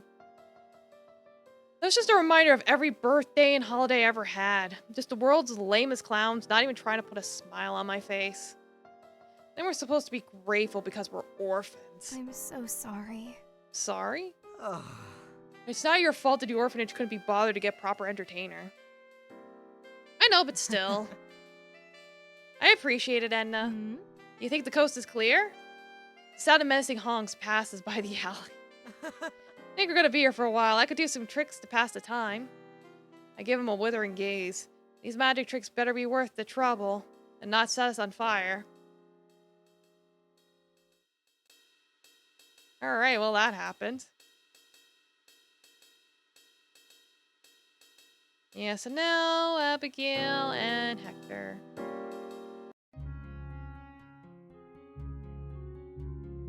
Abby! Abigail, Em, and I are cleaning when Frankie, Hector, and Dante barge in. Oh, come on. I don't know why you're bothering. It's obvious she was talking about me. It's cute you think that, Frankie, but compared to me, you're a pipsqueak. Hey! You want to go? Dante separates the two of them and stands in the middle. This is why we're getting impartial judges. Because you're both too stupid to realize she meant me. You guys know you're off the clock, right? This is important. Oh, welcome. How can we help you? Right. Right, so I was serving this girl. But see. After I made her a drink. By the way. And I took her order. But see? Anyway, I was walking away. I heard her whisper to her friend about the cute guy with the muscles. She meant me. These two were about to duel in the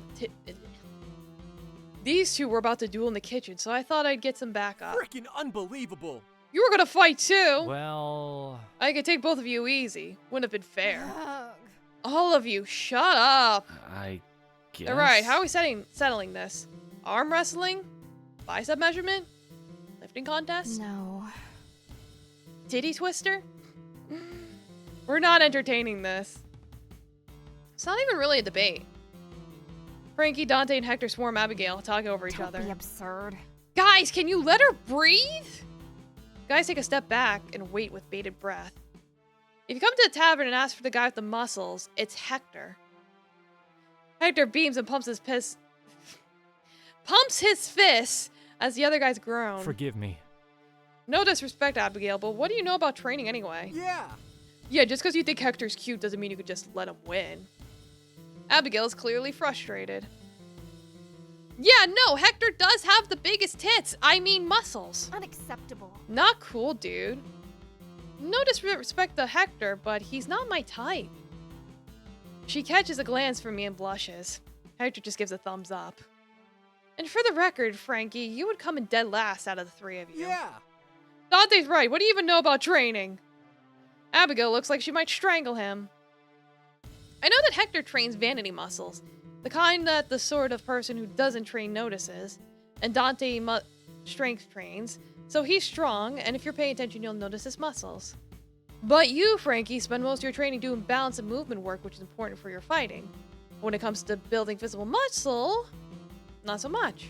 Well, Where are your gains then? Now listen. You don't have to hold this. All right then.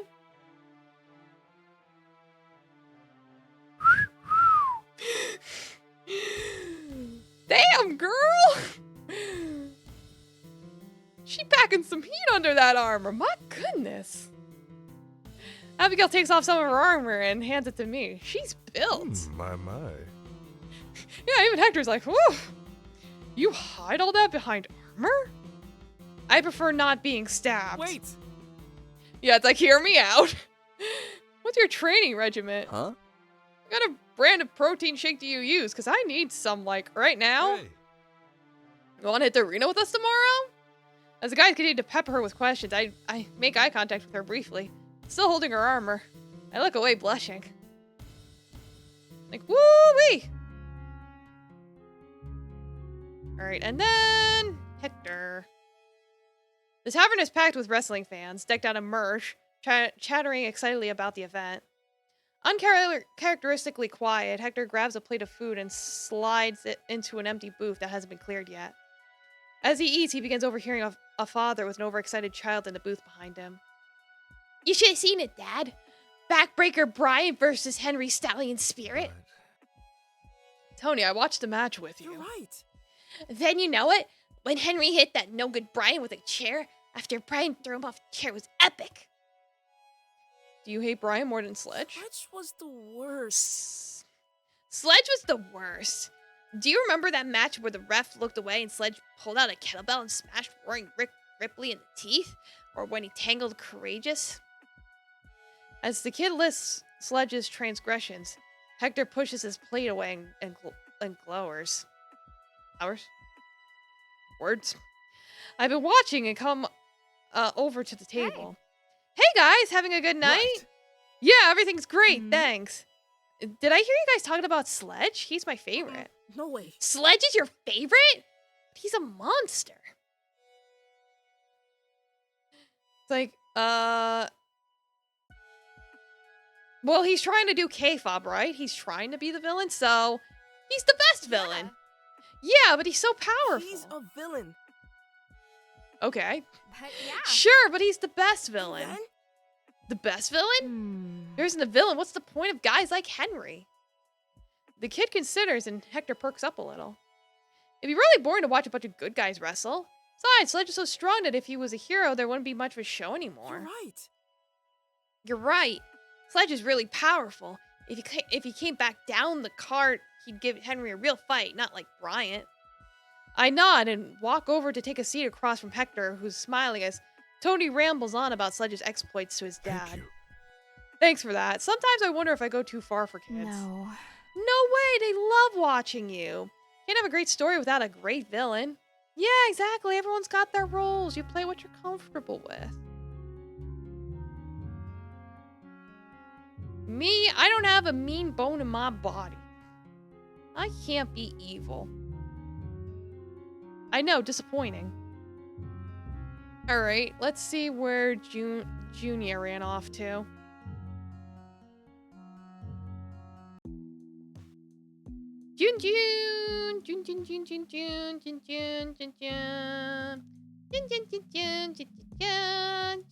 Jun. There she is.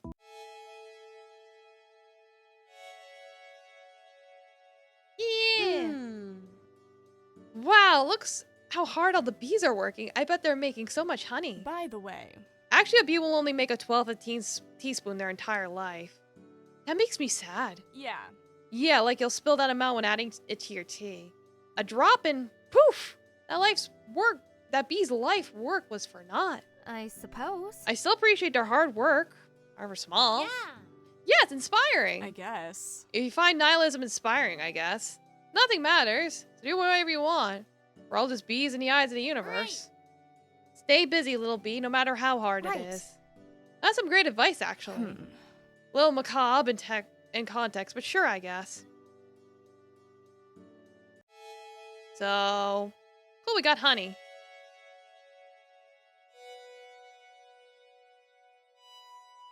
Alright,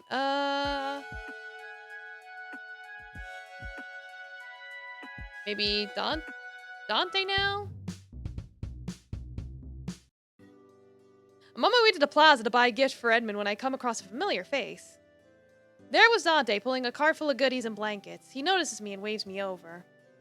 Edna, hello. Are you here to help me with the Winter's Giving donation drive too? We'd be happy to have more volunteers. A lot of people need help around Deep Harbor, especially now. Crap, I vaguely remember Dante mentioning this to all of us. Too bad I was half asleep at the time. I don't think I have anything in purple. I'll just tell him the truth. Actually, I was here to look for something to get Edmund for Winter's Giving. I didn't even know there was a donation drive going on right now. If I knew about it, I would have helped earlier. Don't worry about it, Edna. I hope you find something to give to Edmund. It's important to cherish family and make sure they know you're there for them. You know, while they're still alive. My parents are dead! Probably. It's like, I wouldn't be surprised if that was his backstory. His name's Dante. Hey. You know what, Dante? There's still plenty of time to find Edmund a gift. Let me help you with the donations. I need to make sure I get into the Hearth Lord's good graces this year. Dante and I go around Deep Harbor, distributing the donations to the homeless, displaced, and needy of Deep Harbor. After a whole day of hard work, we finally ran out of donations to give, so we head back to the plaza so we can rest up our aching legs. That's the last of it. Thanks for all the help, Edna. I appreciate it. It was no problem. It was surprising to see the side of you. I didn't realize you were the type to go around and give out donations. Do you do this every year? Yes, I used to do this with my sister before. Anyway, I'm glad you were here to help. I don't know if I could have distributed all the donations in a timely manner if it weren't for you. Thank you, truly. I'm so glad. No, thank you, helping all those people. It was fulfilling. I'm glad to have helped. We share a tender moment together, but only just for a second. I still need to get Edmund something. Well, I think I should probably find a gift for Edmund. To be perfectly honest, I have no idea what to get him. I don't think the actual gift matters. I think what's more important is that it comes from the heart. yeah. Thanks for the wise advice, Dante. I'll be sure to get Edmund something he'll treasure forever.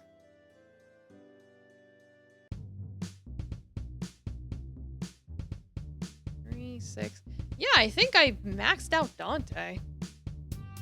It's like I'm just doing this completely blindly and seeing what happens, but hey.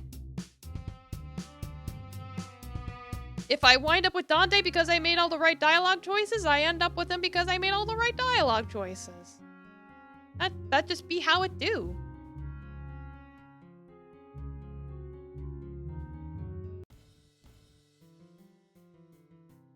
Alright, we need inspiration and morale. Oh, Let's go! enter the Hector.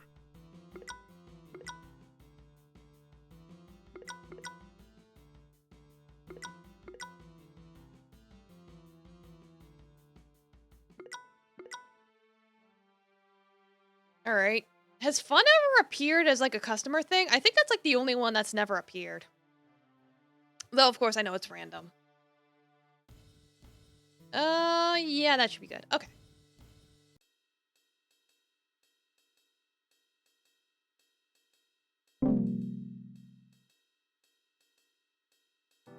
Hello, welcome to our tavern. May we take your order? I think so. I think so. Her squash disappeared. Help. Oh.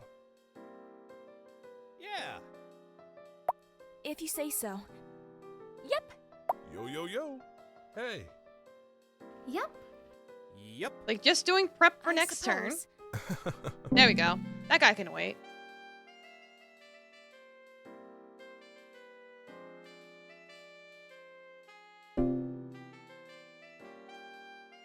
Oh, he's got like 5 health. Oh, gosh. Oof. Oofy, oof, oof.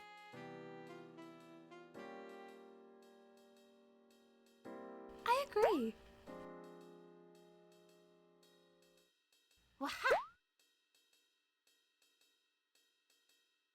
I see. All right. Alright, that should be okay. Yeah.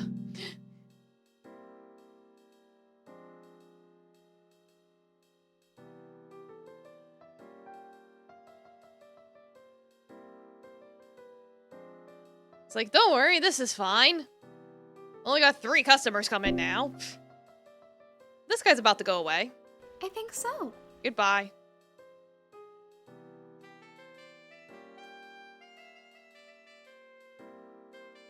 Yeah, you can book the Okay. restock. You like inspiration, you like morale, you like morale. So, your morale, your steak. Yeah. There we go.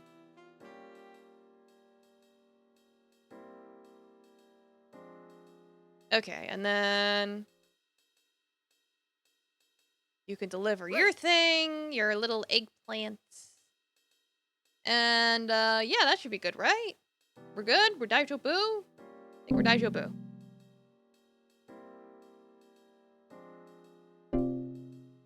Yeah, only one other customer came in. Right. Hey. Here you go. Yeah. Have your morale sandwich. I agree. Mm-hmm. Yep. Yep. Here's your eggplant, Hey. ma'am. Yeah. Alright. An elder eggplant for the elder lady.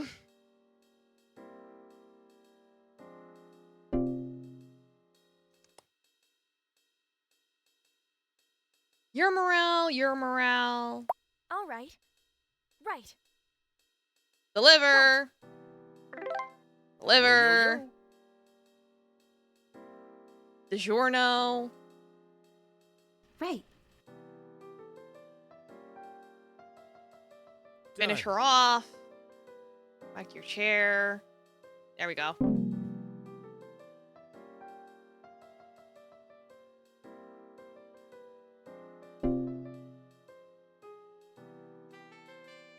You can give him your squash. Yep. You can go back over here. Right. Yep. Right. Like, cook and rest, cook and rest. Yo, yo, yo. Yeah. That way everybody's all prepared. Not that I've really had an issue with energy. Because I've been paying attention.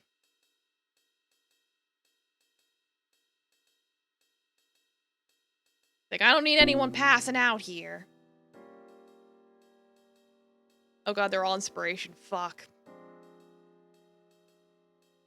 Waha. Mm-hmm. Well, which one's the highest? This one's the highest, so... Mm-hmm. There you go.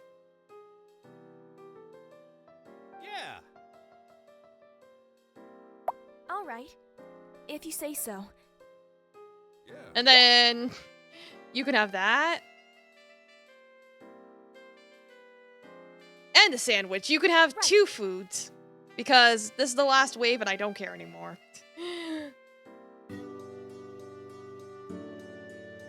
Alright.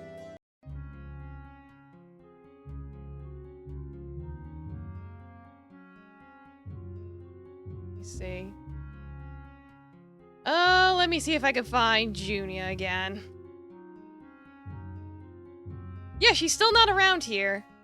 It's like, if she's not around here, it's like, how do I trigger her next event? Jun Jun, where are you? Jun Jun, Jun Jun Jun, Jun Jun Jun. There she is. Okay, her event's here. Dante and Junia are sparring. The two are going back and forth. Dante with a sword and Junia with a dagger. Hey. You know, you should really think a little about your form. Please. My form is fine. But, see... You should keep your stance more narrow when you're on the defense. I've noticed you do better when you can roll out of the way rather than blocking the hit entirely. My footwork is fine. Heh. Debatable. Right. Considering I haven't been able to practice for a few weeks, I'm keeping up with you well enough, aren't I? Junia's style seems a bit, disinterested. Like she's mostly just avoiding the attacks than anything offensive. I don't know. Junia? Now. She has a point, even if she hasn't landed any hits on you. You're going all out and still not landing any yourself. Conserving energy and tactical stalling is a valid strategy in its own right. Junior whips around to look at me. Edna. Oh, hi, Edna! Dante tries to capitalize on Junior being distracted. Huh? But at the last minute, Junior parries Dante and disarms him. Greedy. Dante takes a step back, leaps up into the air, catching his blade midair. Okay, fine, you know what you're doing. But no offense, Edna, I can't say I take you for much of a fighter at a glance. Yeah. Sadly, I agree. Hey. Hey, you'd be surprised what Bard College can teach you. Oh, yeah? What does poetry have to do with fighting? Bards have always been great with combat. Now listen. The Siege of Shamrock! The quest for the potted gold? A bard lulled the night guards to sleep and they overtook the fortress. Or the Valentine Empire? They'd still be scattered, disorganized tribes had it not been for Dallas, the Bard King, who unified them under his song and banner. All the lore you know about the great heroes of the past, we wouldn't have had these stories or their tactics to learn from if not for the bards. Oh, my. Color me impressed. Didn't take you for a history buff. Or a warfare aficionado. I shrug. Yes. What can I say? When you don't have a sword on hand, your pen can really be quite mighty. If the pen is mightier than the sword, then let's test something else. Your reflexes! Oh god, no. As he says this, Dante tosses one of the training discs at me. It hits my head and kills me instantly. It's clear that he's being somewhat playful. Hell no. But reacting almost instantly, Junior darts in to intercept the disc, catches it, and tosses it back at Dante's stomach at great speed, knocking him to the ground. Dante puts his hand up in surrender. Your perception could use some work, Dante. Junior looks at me. By the way. And you should probably start carrying one of these. She tosses the sword breaker. Okay, you win, I won't lie. That was really cool. Even though I think one of my ribs just fractured. Like, thanks, girl. I know you got my back. Yeah, I know I did Cars 2-2. I did Glasses 2-2, so let's do Vinny. Not at the tavern, though, so that means I have to find his event outside.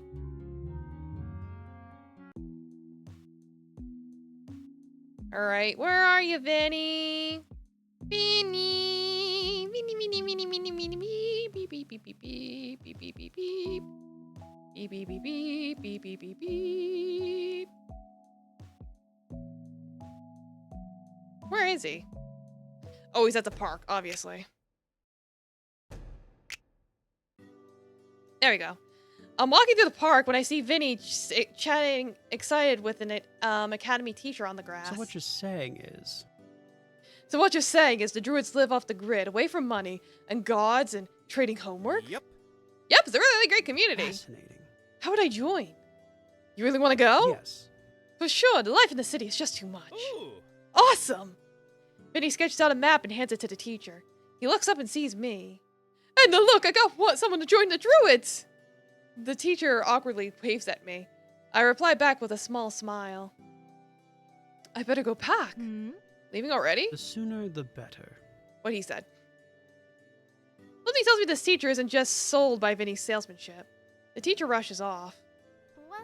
Well, they're enthusiastic. Yeah. They agreed almost immediately. They must be getting better at my pitch.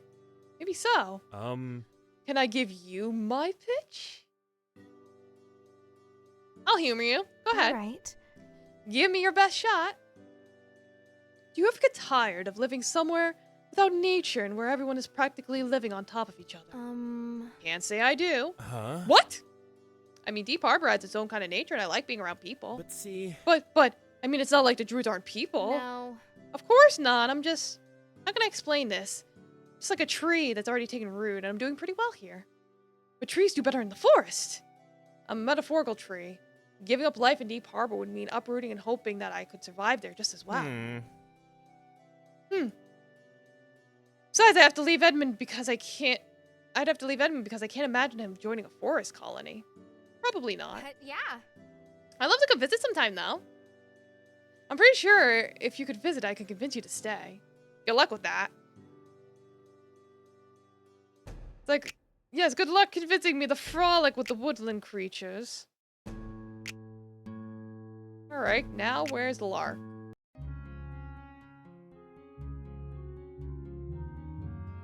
Well, she didn't travel far.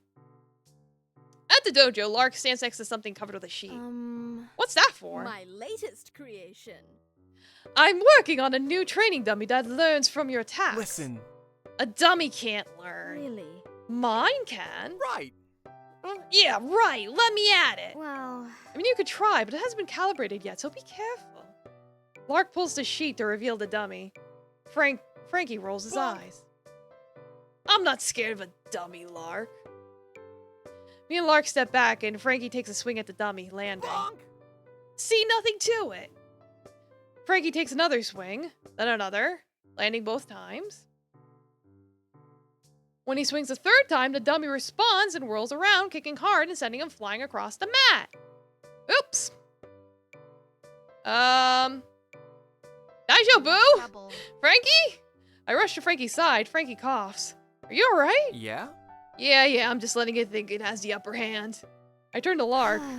Lark, maybe you packed a bit too much into this one. It could have killed him. I suppose it doesn't do a user good for training if they're killed.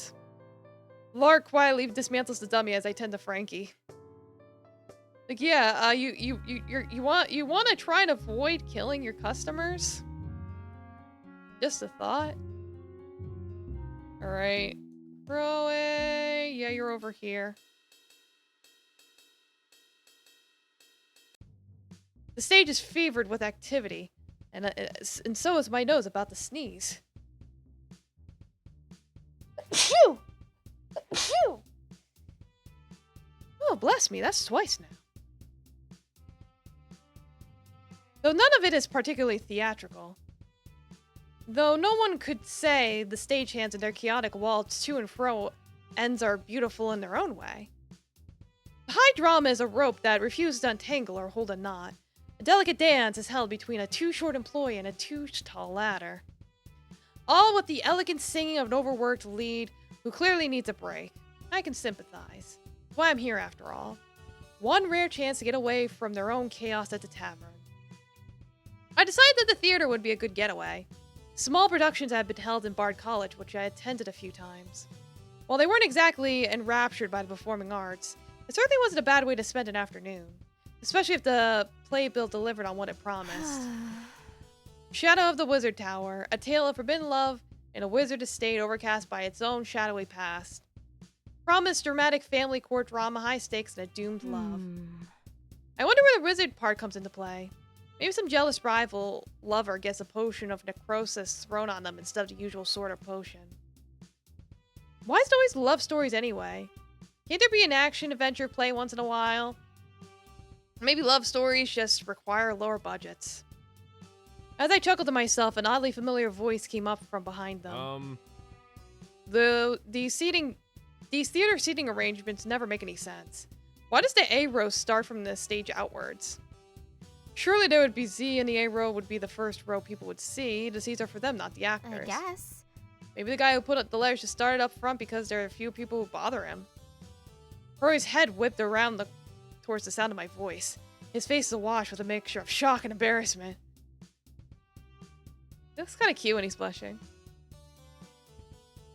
I don't know, what are you doing here? To enjoy the play, of course. Bought a ticket just like you. Just like you did, it seems. Wouldn't have guessed that would happen. How do you figure? Well, you tell someone you went to a bard college, they first assume you're there to sing and dance. But I wouldn't expect someone so in the books like you to enjoy a tragic romance play. Absolutely not. I'm not here for the play. Okay, then why'd you buy a ticket to said play? Simply put. Oh yeah, well, you see. It's really a simple matter of, well, to simplify, well, just break it down. You're stalling. See. It's difficult to explain. I'm here to study the play for accuracy. To the human condition. Right. Magical accuracy. You saw the title. Wizard towers are involved, which means magic, which means that there's something on my study here. The only reason I am here. Only one. Now... I've seen your notes, Croy. You then explained to me your notes. I never saw a piece of drama in your cited sources. Right. See, the thing But is... I'm not here to use as a source. I'm here for inspiration. Well, I didn't see any of the stagehands wheeling around a chalkboard or thick books. I think you might be out of luck if you're looking for that here. Absolutely not. Nonsense. There's plenty of insight to glean from this work. Magic isn't all formulas and math, you know. There's art behind it. Craftsmanship. Finesse. Bars don't have a monopoly on creative flourishes with their work. right. Right. Coming from the same guy who tried to explain to me how he would only buy socks if they had the right thread count. That's different. There's solid math there. I showed you the formula. Well, this show has a formula as well. Young lovers fall for each other at first sight. Other parties forbid it. The lovers still try. Deaths happen because of misunderstandings. The lovers die in some horribly ironic way.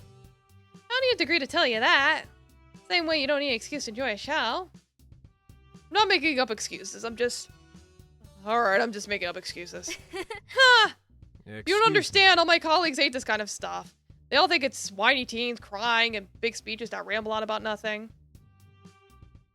And sure, this place's production of Into the Sea on a Whim was pretty dry, but this one's different. Whoa. Wow, you really do like theater. See. You know how many lectures I have to give or hear during a normal day? I've learned to appreciate those who can speak with a little emotion. Right. On that, we can agree. It's nice to know you're not all numbers and sigils. Don't worry, I won't tell any of your academic friends about your little interests. Absolutely not. They aren't my friends. They're colleagues. Well, this one would like to watch the play with you and would like to talk about it with you afterwards. Sounds like a plan. Right. Yeah, sounds like a plan. Drama. Hi, Kronk. Hi, Chunk. You know me asking, why do you work for Karen? Well, that's a good question. Because she was hiring. Yeah, he said this dialogue before. Alright, he's looping. I just wanted to check and see if you had anything else.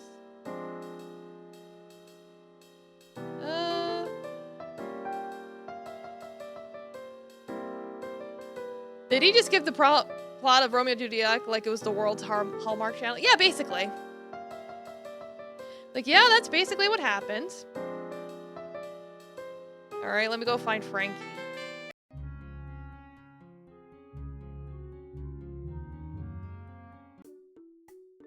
With the sun out, I couldn't think of a better activity to do on my day off than to take in the beautiful sights that Deep Harbor has to offer. Oh, Frankie's out too. I keep forgetting that we both have the same days off. Frankie?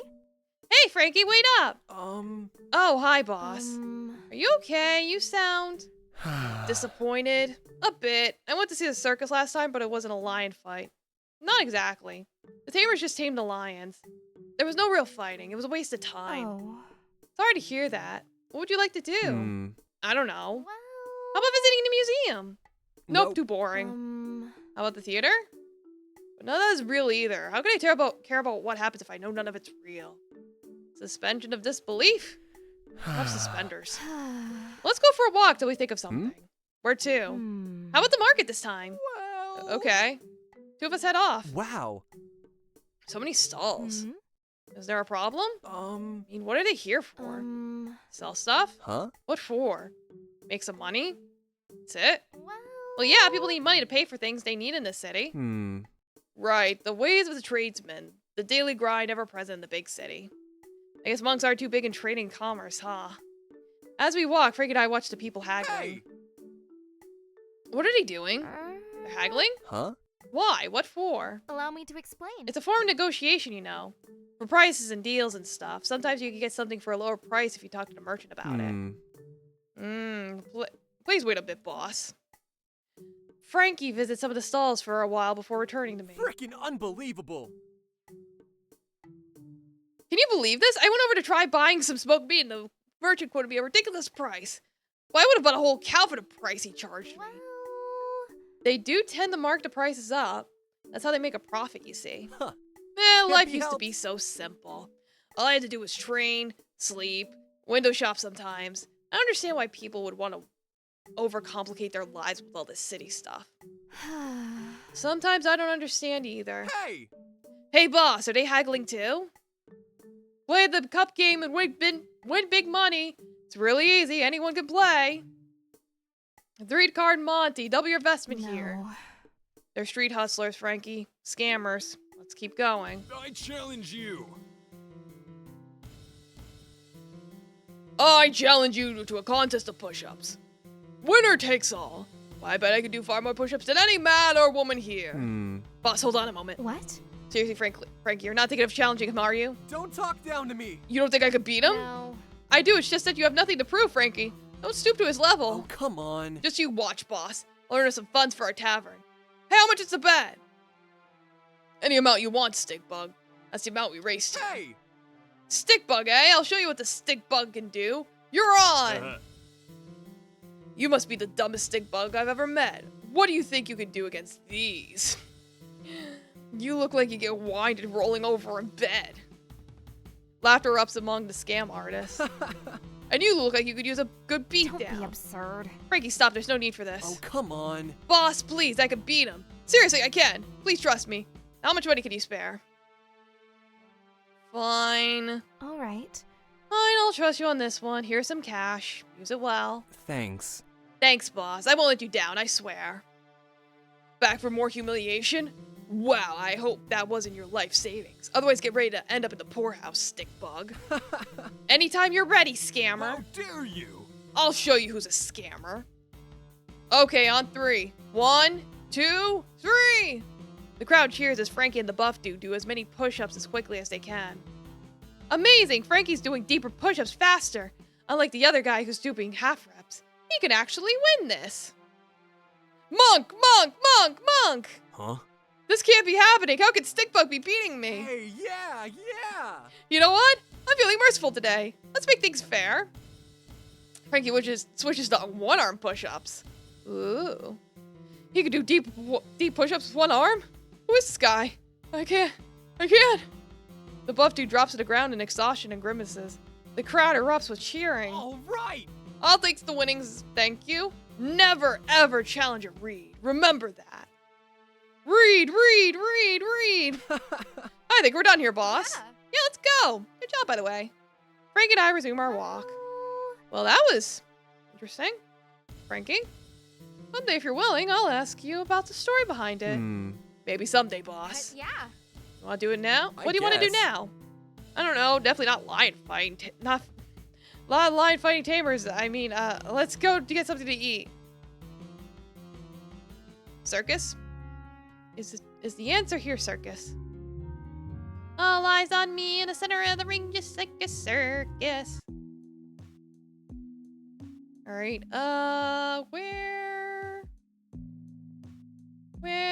Where is our gremlin gone? Oh, where could our gremlin be?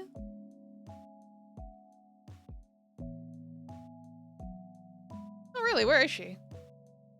Ah, Plaza. Got it.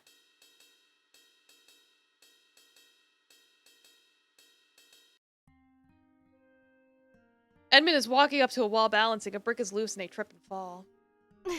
Edmund! Right. I got this. One casts a spell, the cushion will fall and catches Edmund's head. But misses Edmund's wrist, which crushes unpleasantly. Oh, God. Everyone rushes over and Carr begins healing Edmund. Oh, my God. Gods, but whatever. Hey. I hurt Edmund. No. You didn't hurt Edmund. But if anyone hurts him, it's the shoddy stone ministry. But I didn't keep him from getting hurt. You kept them from breaking open their head like an egg. That counts for something, right? I guess. I guess so. Like, huh, that's it? Oh, well. Abby! Thank you so much. Thanks for coming to the show with me. I really didn't want to go alone. Totally, thanks for inviting us. Yeah. Yeah, it'll be fun. Who knows? Maybe we'll be called on stage. Lights dim and Athena and Mishi step out on stage. Hello. Thank you all for coming to tonight's improv show. We're super excited to perform, but first we need a couple volunteers. Yeah. Edmund whoops and points at Abigail and me. Spotlight focuses on us. Looks like we've got our folks. Come on up, you guys. Abigail and I will awkwardly go on stage. Great, now we need a location relationship for these two. Ooh. Couple at their wedding! Lesbians! Woo! Both Abigail and I blush violently. Edmund laughs wildly.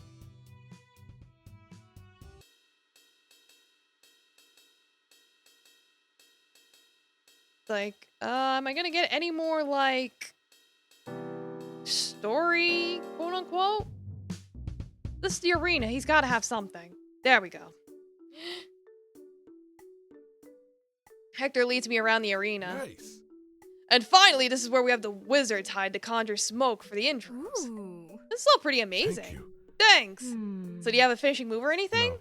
No. Nah, most guys don't. They're difficult unless you're really athletic. You seem pretty athletic to me. Hector blushes.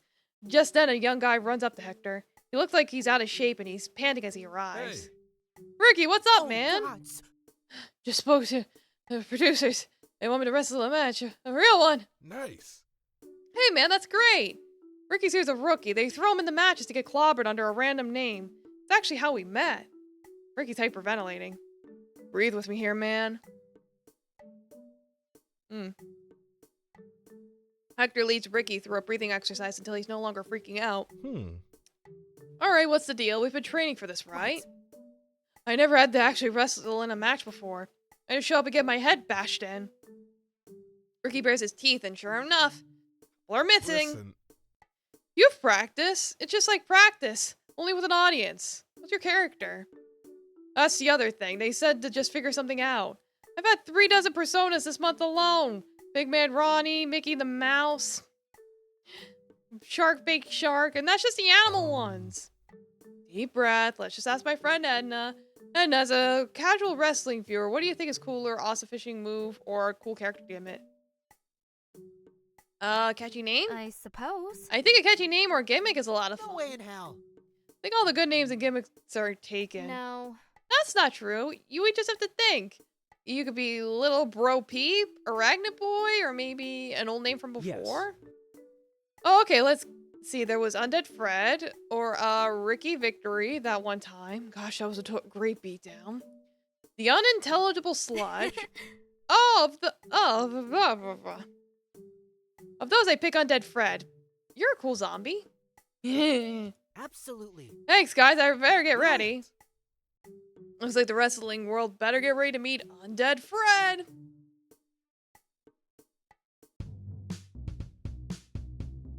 Alright.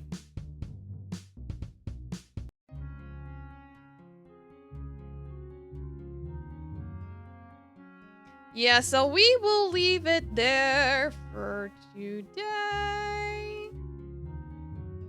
Thank you all so much for coming. Yeah, it's like this game's got it. It's the little bugs, it's little kinks, but typos, but that's okay. Like I said, that stuff's fixable. It's not... The game only broke once, and the solution was very, very simple. So that's why I'm like, it's not too bad. It's like, I mean, if the voice actors really care about it, it's like, obviously it's a passion project. Probably their first time making a game of this scale, at least. So that's why I'm like, they're good. Alright, I don't think I've rated this person. I think I've followed them, so I could rate them. This might be one of Cosmic's recommendations. Funny enough, he's not here, I don't think. I'm just gonna go do it anyway. So yeah, Saturday, I am going back to the Dungeoneering, Cuisinaire. So, you know how that goes. My schedule's on Twitter and everything. Am I spelling that right? Yeah, I think. Alright, I got it. Alright, good night, everyone. Rest well. Sleep. And, come up with a cool wrestling name. And stick to your K-fob. Yeah, thanks for coming, Road Dog. Thank you to everyone. Thanks to all the lurkers, gifters, followers. Always appreciate you guys. You guys are the coolest. Cool. Good night.